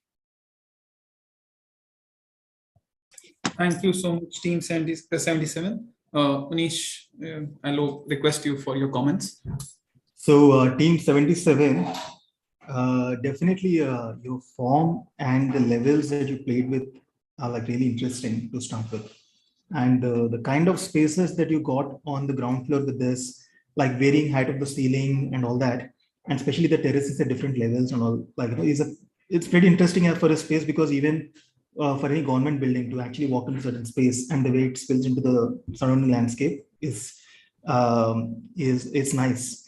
The only thing that I thought is lacking from the form first perspective is, while I think you made that the terrace and these levels are very important, but you really haven't explained much about it. I was really looking forward to see how you actually utilize the terrace, because that was your main concept, the levels. Okay, so I was actually expecting to hear more about it, how probably even you showed actually you went, I think there's a little bit of romanticizing about the terraces with a lot of landscape everywhere. So I was actually wanting to hear more about it. So I thought, had you, and especially because if you look at terraces, you'll definitely have a lot of there's services also coming in. And so to an extent that we haven't seen any solar panels or anything in the project, because you probably wanted those terraces to be for landscape. So maybe a little bit of talk about the terraces would have been really nice. And so yeah, I think that's one thing. And as far as the can you go to your second slide? I think you spoke about the materials, and especially from the sugarcane. This thing, there are two statements that you made. One is about slag for cement. Has anybody done that before? You said it has a strength and it can be used to replace cement. Not yes. So you spoke about slag and this thing, right? So, and also bagasse being recycled, actually reused back for again growing sugarcane. These are really strong statements. I think, do you have any citation or valid this thing to support this this thing, how this can actually be used again for growing sugarcane? No, sir, we actually wanted to give a new innovative thing. So we studied about it. But see, I know personally people who are using agricultural waste to make bricks, but you said reuse. Now that reuse is a very strong statement. For to grow sugarcane, you said that actually this thing. That's why actually I'm asking you this, because don't make such strong statements when you're not really sure of the backing, because these are bold statements. So whenever you're making bold statements in a platform like this, you should be ready for scrutiny. What is the basis for this argument, right? So like, yes, I mean, any agricultural waste mixing with lime, if not cement and all, can actually be used, and people are doing it. There are enough case studies to prove that they can be used as bricks in buildings. Okay, so that's till there is no problem. But if you say it can be used to again grow sugarcane, that's a problem. Okay, and the same thing you also said about slag, cement industry, and also about slag. So again, the same question there. Do you have any technical backing for that? Did you talk about slag being used as a replacement for cement? So, we didn't actually see any case studies, but it can be added as a substrate. Yeah, even bagasse, it doesn't fully help in growing the sugarcane, but it can be used as a manual kind of. Yes, you can say it is environmental friendly, good for, I mean, the waste you're using it, but don't say the use for growing. That's what I'm saying. Be very careful with the statements that you're making. It is good. I'm not saying this is not right. This is good. It's also like a very good thought that you spoke about bricks and also the cement. When you speak about slag, yes, strength is there, but is it a good binding material? Slag. Cement industry, slag is a byproduct and it has strength, but can it actually be used as a binding material? Does it have the binding properties? Okay. So if yes, I personally maybe, I don't know. So, I mean, if you're talking about it, it's good to come up with that such statements that back your assumptions in this case. Okay. So that's about the materials, and overall, like I said, I really like the form and everything. One thing probably, what I go to the next slide, I think I'm really happy to see the terracotta cooling thing and also use it as a tower. And in this, you show that the air is coming from the top and you're using it to throw from the side. Well, I think this is okay. One technical challenge you'll have here is the flow of air. You'll lose when you're doing this. Because there is a lot of frictional forces and also obstruction from the cones. So the reach in this particular case is quite debatable, and also like when you look at it at human height, you want the air to be perceived at the height. So when the air is coming from the top, what happens is it dissipates only at the higher level, and then at the lower level, by the time air reaches down, you will not probably feel any effect. Okay, I'm saying it based on experience of working in the system. But the same thing had it been inverse, if you are actually using this as a to suck the air and then release it as a central tower, flip the system, this section that you have shown, to use this entire surface area of the cones for cooling, and probably with a duct on the top, and to actually let this cooling go into the tower would have been nice. But I'm really happy to see that you attempted this into the building, not just on the facade in other places. And that's actually quite nice, good attempt in this regard. But did you understand what I'm trying to say? This system, the central sketch that you made, where you are using the air from the top and releasing it here, should have been inverse. It would have been more effective had it been inverse and then throwing the air into the system. Okay. Now, in terms of I think your facade, I think going back to the overall form, like I said, I think that's nice. But is there any I think from the analysis perspective, you haven't done much overall, but at least at an ideation level, is there any special thought that you had about the heat gain and the radiation and how, like the facade treatment especially? So have you, because I thought that you kind of left it open to a lot of glazing. There wasn't much thought in the elevation overall. So, or did I miss something? So we use the same terracotta cooling system in our everywhere. If you look at this elevation, if you look at it, it's all glazing. But I haven't seen really in this. I'm talking about the front, this main elevation. It's mostly glazing. You haven't done really anything on the facade to cut the heat. It's mostly windows. Thing. So in order to reduce heat gain, we gave openings and voids. That is why we actually stacked the building. No, that is fine. The massing, I'm not questioning the massing. I'm only talking about the facade. Seems like, anyways, I think these are my comments. So very good attempt. All the best. Thank you. Thank you. Thank you so much, Manish. Team 77, I would like to congratulate you. The design is really good in terms of the stepped, planning that you have done. The way you have oriented the building, it is very good. The way you have tried to make sure that you're not disrupting the natural windfall pattern is very good.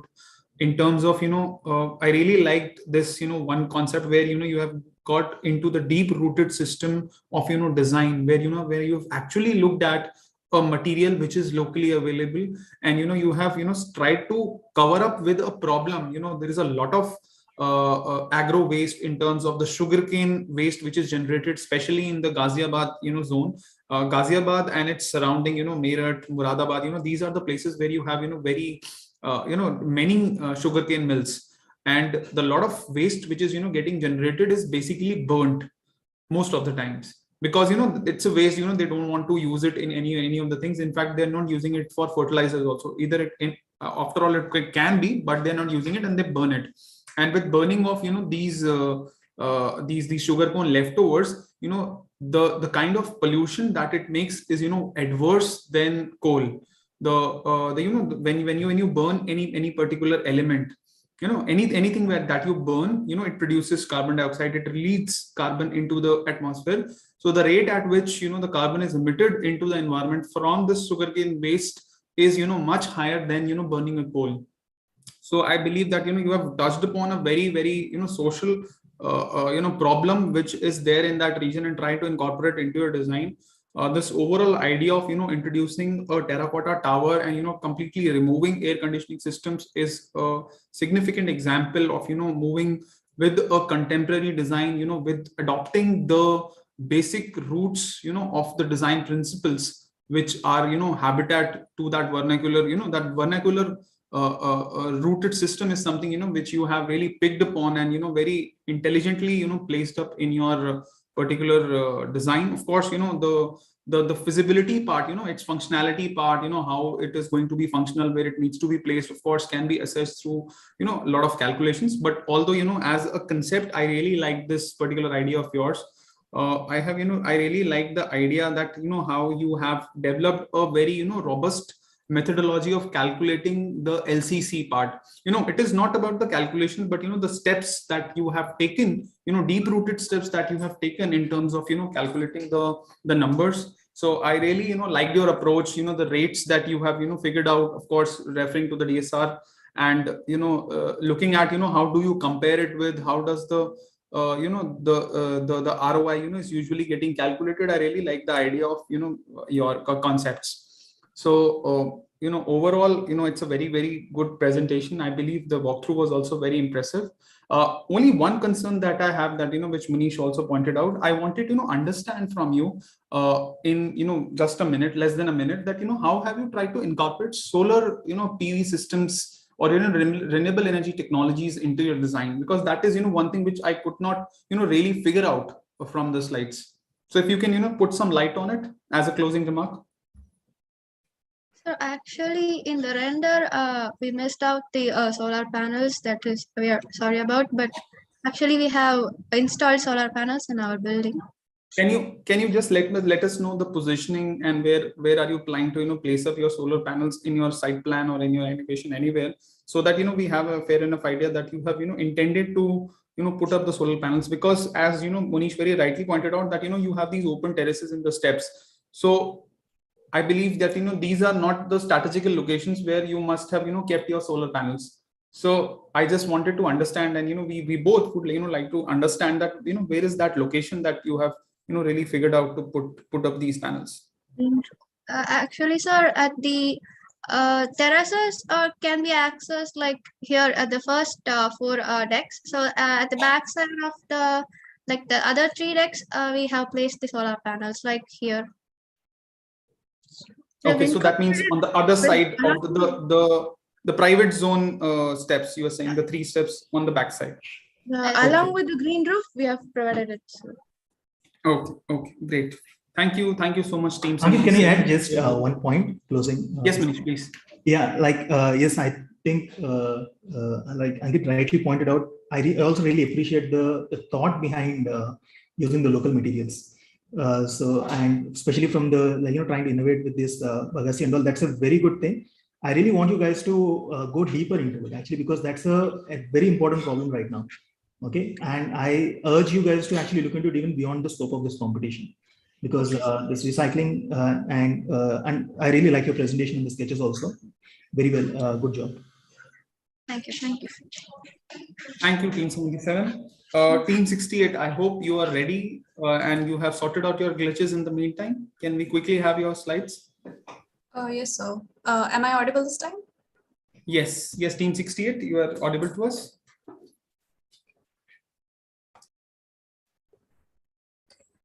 Is it visible? Yes, your screen is visible to us.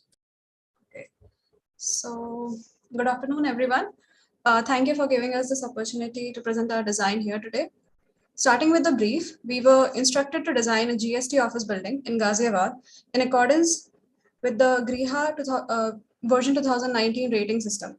So according to Koppin's climate classification, the site is BSH, which indicates semi-arid and warm. The strengths of the site include regular plot shape, level land, wide access road, and no high-rise buildings in the vicinity. The weaknesses were very low water table, air pollution, the orientation of the plot. The opportunities identified were the availability of steel and other industries nearby, and the possible threats were decreasing water table and the increasing air pollution in the area. So, coming to the government offices, what is the first image that comes to your mind? I'm sure something like a never-ending, long, cramped room with hardly any space to breathe or move freely.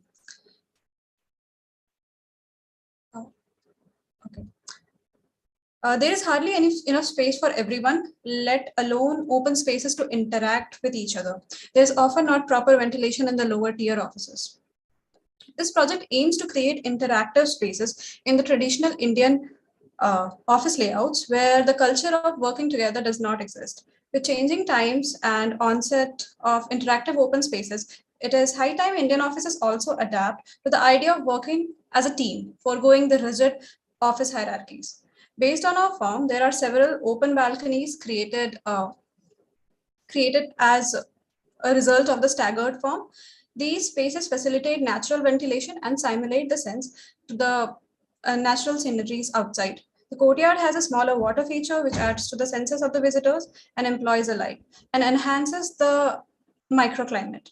The overall spatial experience encourages interaction at all levels. So we analyze the shading charts, the temperature ranges and diurnal variations to decide on the shading systems and optimize the orientation of the building. So, and we also analyze the windrows diagram so as to orient the building so it harnesses the maximum of seasonal winds, which would help with our ventilation. And as for the radiation simulations, we started with the shoebox, which we played hit and trial on. And after looking at several aspects like concepts, requirements, aesthetics, structural integrity, we decided on a staggered hollow octagon. The form evolved from a cuboid where the east and west sides received harsh sun to a more cylindrical form in order to escape the sun radiations. From the cylindrical form, several sides were carved out to realize the form of an octagon.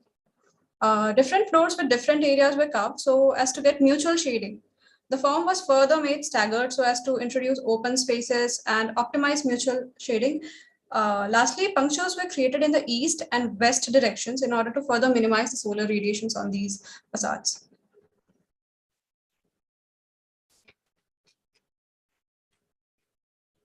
Okay, so as we can see, this is the site plan. We have our entry at the north, and there are two more pedestrian pathways. This is a vehicular pathway, and we have a water feature in the middle and step landscaping along with step landscaping. As a brownie point, when you look at the building from above, like from this view, it looks like a crown or an old 10 paise Indian coin, sorry, and which is very much resonates with the theme of our building. So coming back to the fourth slide, once we had finalized the form and orientation based on the area statement, we made the bubble diagrams, and based on that, we zoned out our plan into three different zones. First is the public, which would be mostly used by the guests or visitors. Second would be the common, which would be used both by the visitors as well as the guests. And third would be the private, which would be only accessible to the workers of the building. We predicted and marked the possible circulation pathways for the above category of users. So as for the useful daylight illuminance or UDI, it has been found that a maximum 75% can be achieved in ideal case. In our case, with the glazing and orientation, we could achieve about 75% on the second floor, 45% on the first floor, and 64% on the ground floor. Overall, 60%, which would mean that we could reduce our lighting load by 60%. For practical purposes, we assumed savings 35% from daylight in our LCC calculations because we might not always be able to use it efficiently. So now this is the ground floor plan with the legends marking the places.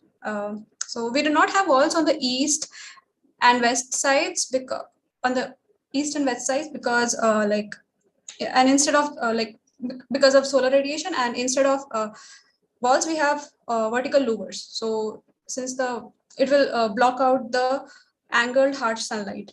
We have adjustable horizontal louvers in the south to let in enough sunlight when required, that is during the winters. So there are a few renders of the spaces on the right. The first one being the canteen area with horizontal louvers, the well-lit meeting hall, and the open floor cubicles.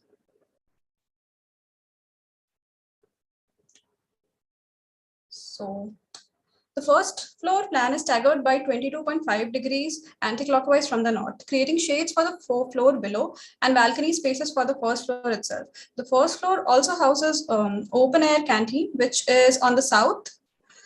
And there are solar roofed outdoor umbrellas for the people to sit in shade. As you see, the first floor is only about 2/3 of the first floor. So this serves two purposes. First, facilitate the movement of air throughout the building. The wind cross flows roughly through northwest to southwest and vice versa throughout the year. So it enhances the flow of air and the possibility of expansion in case there is no option in the future. Okay, so one of our unique selling points is the material we have chosen for our buildings, steel slag block, which we will be describing further. For the structural integrity, we have considered a steel frame structure, and the interior partition wall is gypsum plaster, which is one of the best sustainable alternatives right now available in the market and has a long life cycle. So coming to the materials used, we have used steel slag block, which as the name suggests is made up of steel slag and rice husk aggregate, cement, lime, aluminium powder, silica fumes, and fly ash. We have also made use of porcelain tiles waste in the mortar mix. For the purpose of finishing and fittings, we have used bamboo. I would say our three main innovative elements which we have used are steel slag, a byproduct of the steel industry, may be used as a greener substitute for natural sand by 30%, whilst ensuring that the same workability. Not only it does increase the compressive strength, but it also increases tensile strength than that of standard concrete. And this is we read about this in an article, research paper. So next is a rice husk aggregate, again, which is very easily available, and it contributes to the concrete strength, and makes it lighter and has better insulating properties. And porcelain tiles waste, which is the byproduct of the ceramic industry nearby. It increases compressive and flexural strengths of the mortar, absorbs lesser water, among other benefits. Based on the new material we proposed, which has a U value of 0.45 as compared to the base case value, which we took of 2, this meant we could cut down the heat gain by 3 to 4 times. Of course, this is an ideal case, not considering the glazing or mortar, but in any case, the surface temperature difference ranged from 4 to 5 degrees Celsius throughout the year. So coming to water and waste management, the standard water demand was calculated to be around 12,000 liters per day, and through implementing low flow technology and dual plumbing, we were able to cut it down by 30% to around 8,000 liters per day. The water demand chart here shows the distribution and whether the waste would be gray water or black water. So we use dual plumbing, where 2 sets of pipes, one containing potable water and the other containing reclaimed water, that is the gray water separately. So we are basically reusing the gray water. The flow fixtures basically synchronize the flow according to the requirements and can alone save up to 25%. We also implemented rainwater harvesting, which is very much required given the decreasing water tables of Ghaziabad. The runoff water is collected on the roof with 1:40 slope through rain pipes.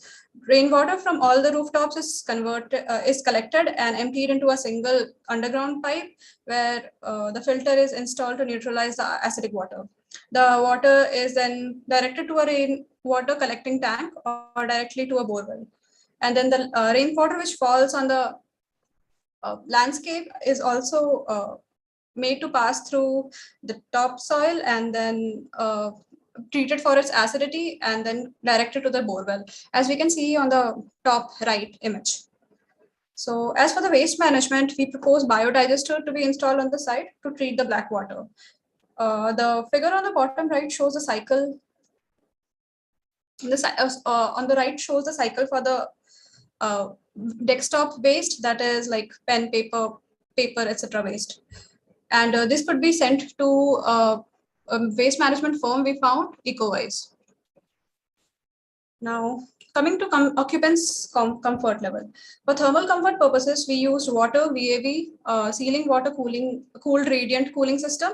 We did consider other systems like earth air tunnels, wind catchers, etc., but they were just not feasible enough for this context and site.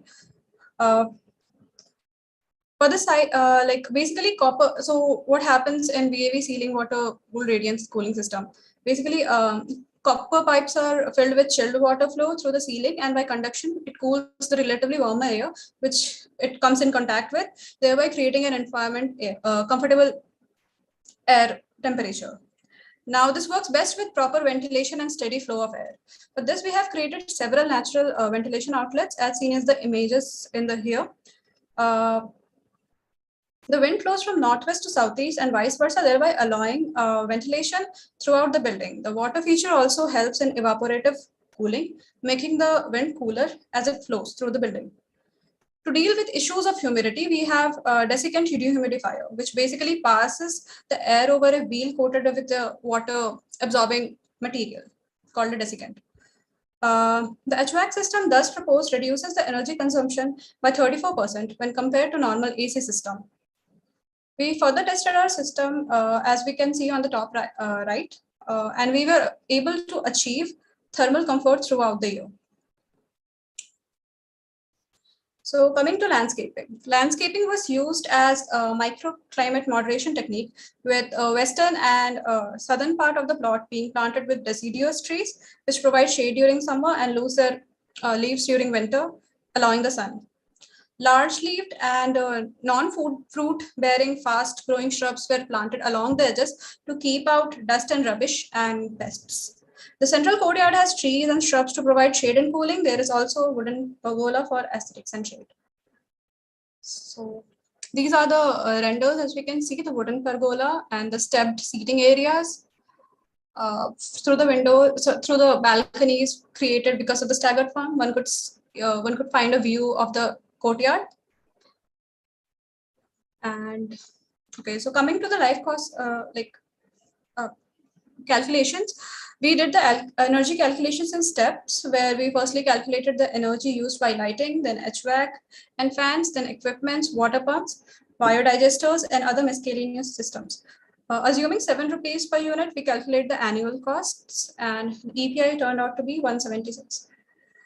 As for then we calculated the number of solar panels which we would require, and if we could compensate for all the energy use of the building, that is, make it net zero. As it turned out, we could, and we would require about 1,330 watt hour solar panels. As for the water requirements, we made use of rainwater management, which produced around 3122 kiloliters per year against a requirement of 3500 kiloliters per year. Considering practical issues, we assume that at least half of the requirement could be filled with on-site water, that is 1750 kiloliters per year.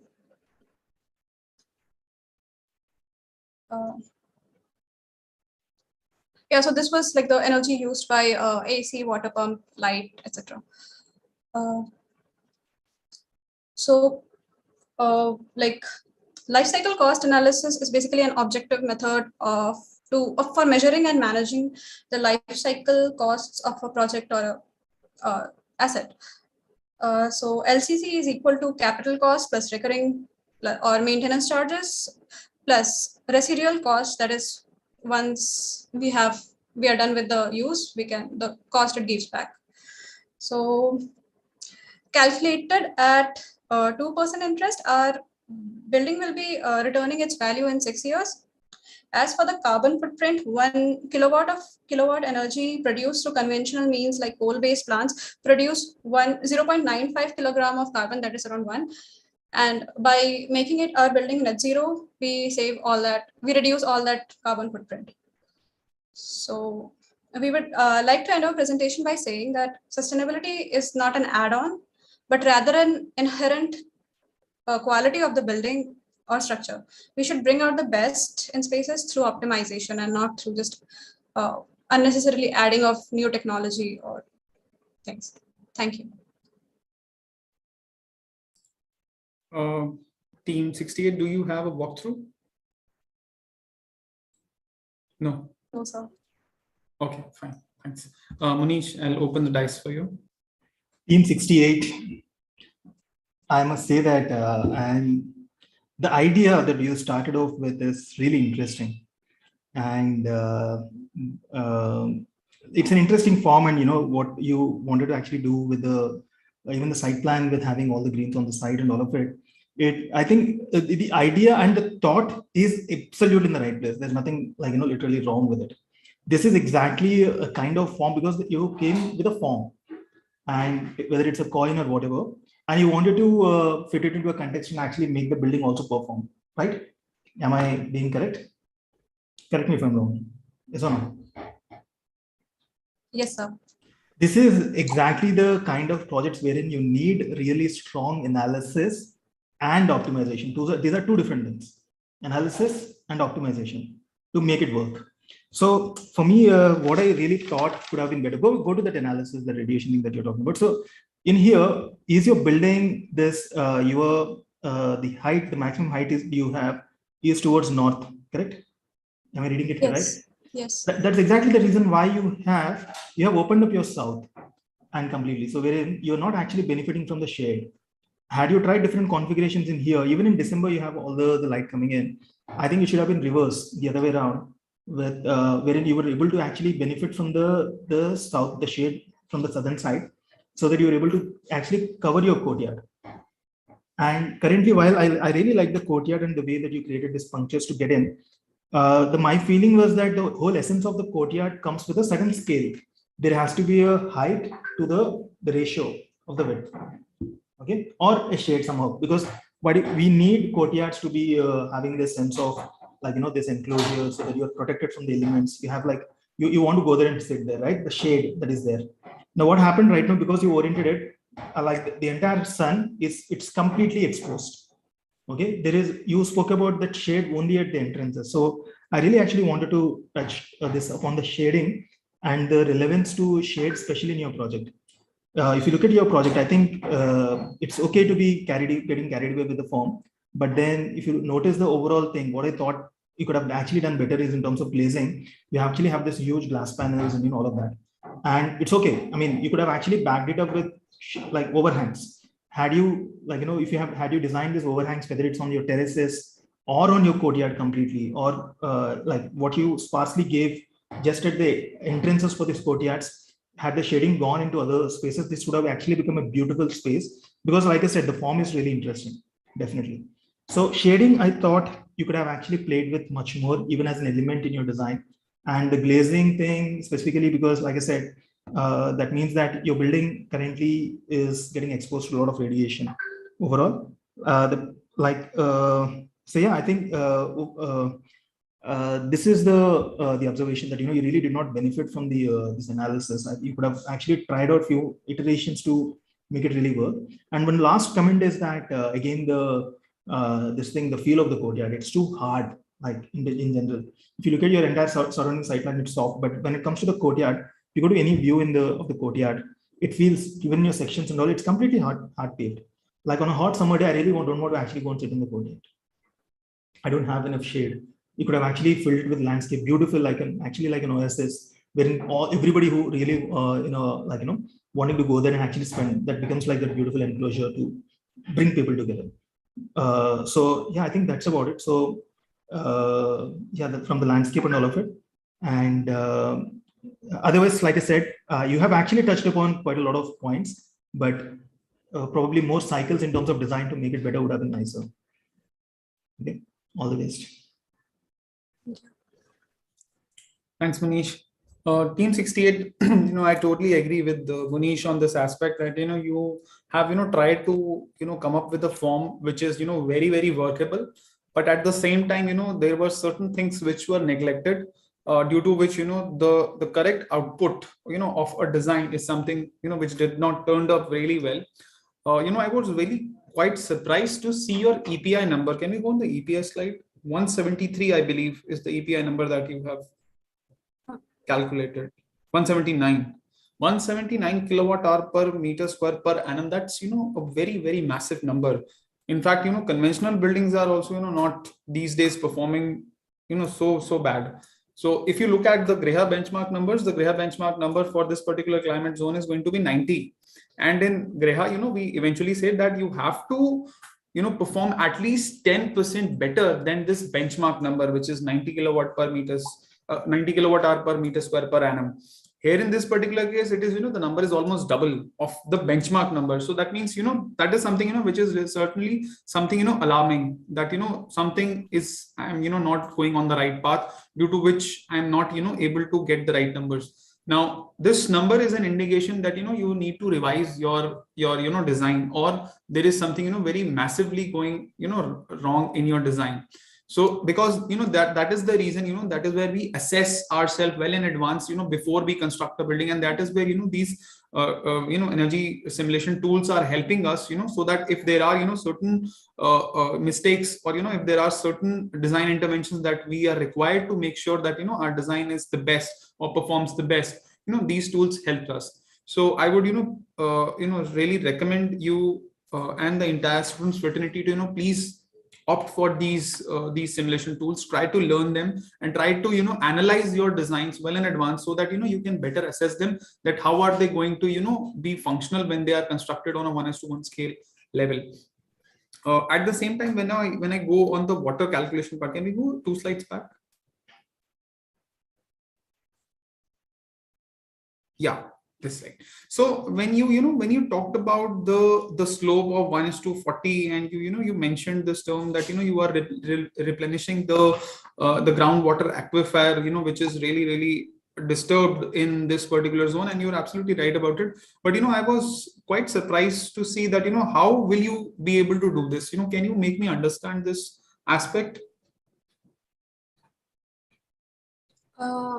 So we actually were aiming to create channels which would actually go and recharge the underground water table. Where are these channels on your site plan? Okay, so that I think we did not mark. So things you have conceptualized well, but it is not implemented in your design. So that is something, so this is one thing which I have pinpointed, but there are a lot of things there in your design. But overall, the attempt is very good. You have at least tried to do these calculations. That is really commendable. You have tried to touch upon the problematic areas in your design. That is also something which is very commendable and appreciated. I would request that you try to study more in terms of concepts of sustainability. How does rainwater management takes place, what are swales, what are bioswales, how do they function? Try to learn about these concepts in detail. There are a lot of tutorials also available. In fact, on the Griha platform itself, there are a lot of literature reference available for you to download. Students are free to visit the website and download this content for your understanding. There are a lot of programs which Griha Council runs specifically for students, the ACE membership program, the Catalyst program. So you are free to enroll yourself in these programs and learn more about sustainability, which will help you better in defining when you graduated. So overall, all the best and very nice attempt. Thank you, sir. So I would just like to make one comment. Actually, when we were checking out the EPI benchmark APIs, we checked off BEE, and it mentioned 180. I think 180 for like office buildings for more than 50%. Actually, our calculations were also kind of around 120, but then it said so. Then we took the maximum whatever was possible, and then we adjusted our calculations regardingly. Okay, no problem. Okay. No problem. Okay, so Team NASA, I think we are done with all the juries now, I believe. Yes, sir. And before we conclude, I would request, while we have very less participants left, but although I would, request everyone to please turn on your camera and we can have a screenshot image of the jury. It would have been great, if we would have, interacted physically for this event, but due to unfortunate circumstances, we could not. But it would be great if we could have a small screenshot of everyone being there present right now for a Yes, quick sir. photograph before we conclude. Team 68, Team 67, if you could, just switch on your cameras. Team 36, Anurag, Devanshi, Team 51, Team 48.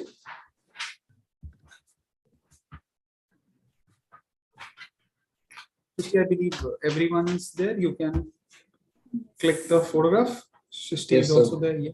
Team 51, Team 48, Devanshi, Anurag, Team 36. I would request if you could turn on your cameras for a while.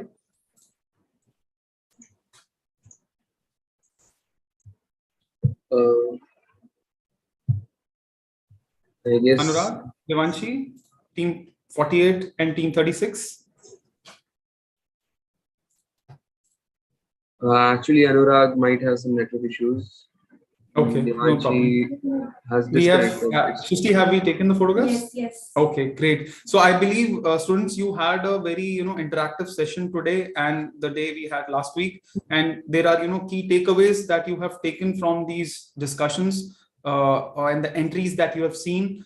I believe that, you don't need to be disheartened in case you have not qualified, or, if in case you have not been, awarding with any of the citations or the the consolation prizes, but take this as a learning for your future, so that you can incorporate these comments that you have heard in these 2 days in your design, in your practices, so that you could practice sustainability at a larger stretch at a practical level in your designs.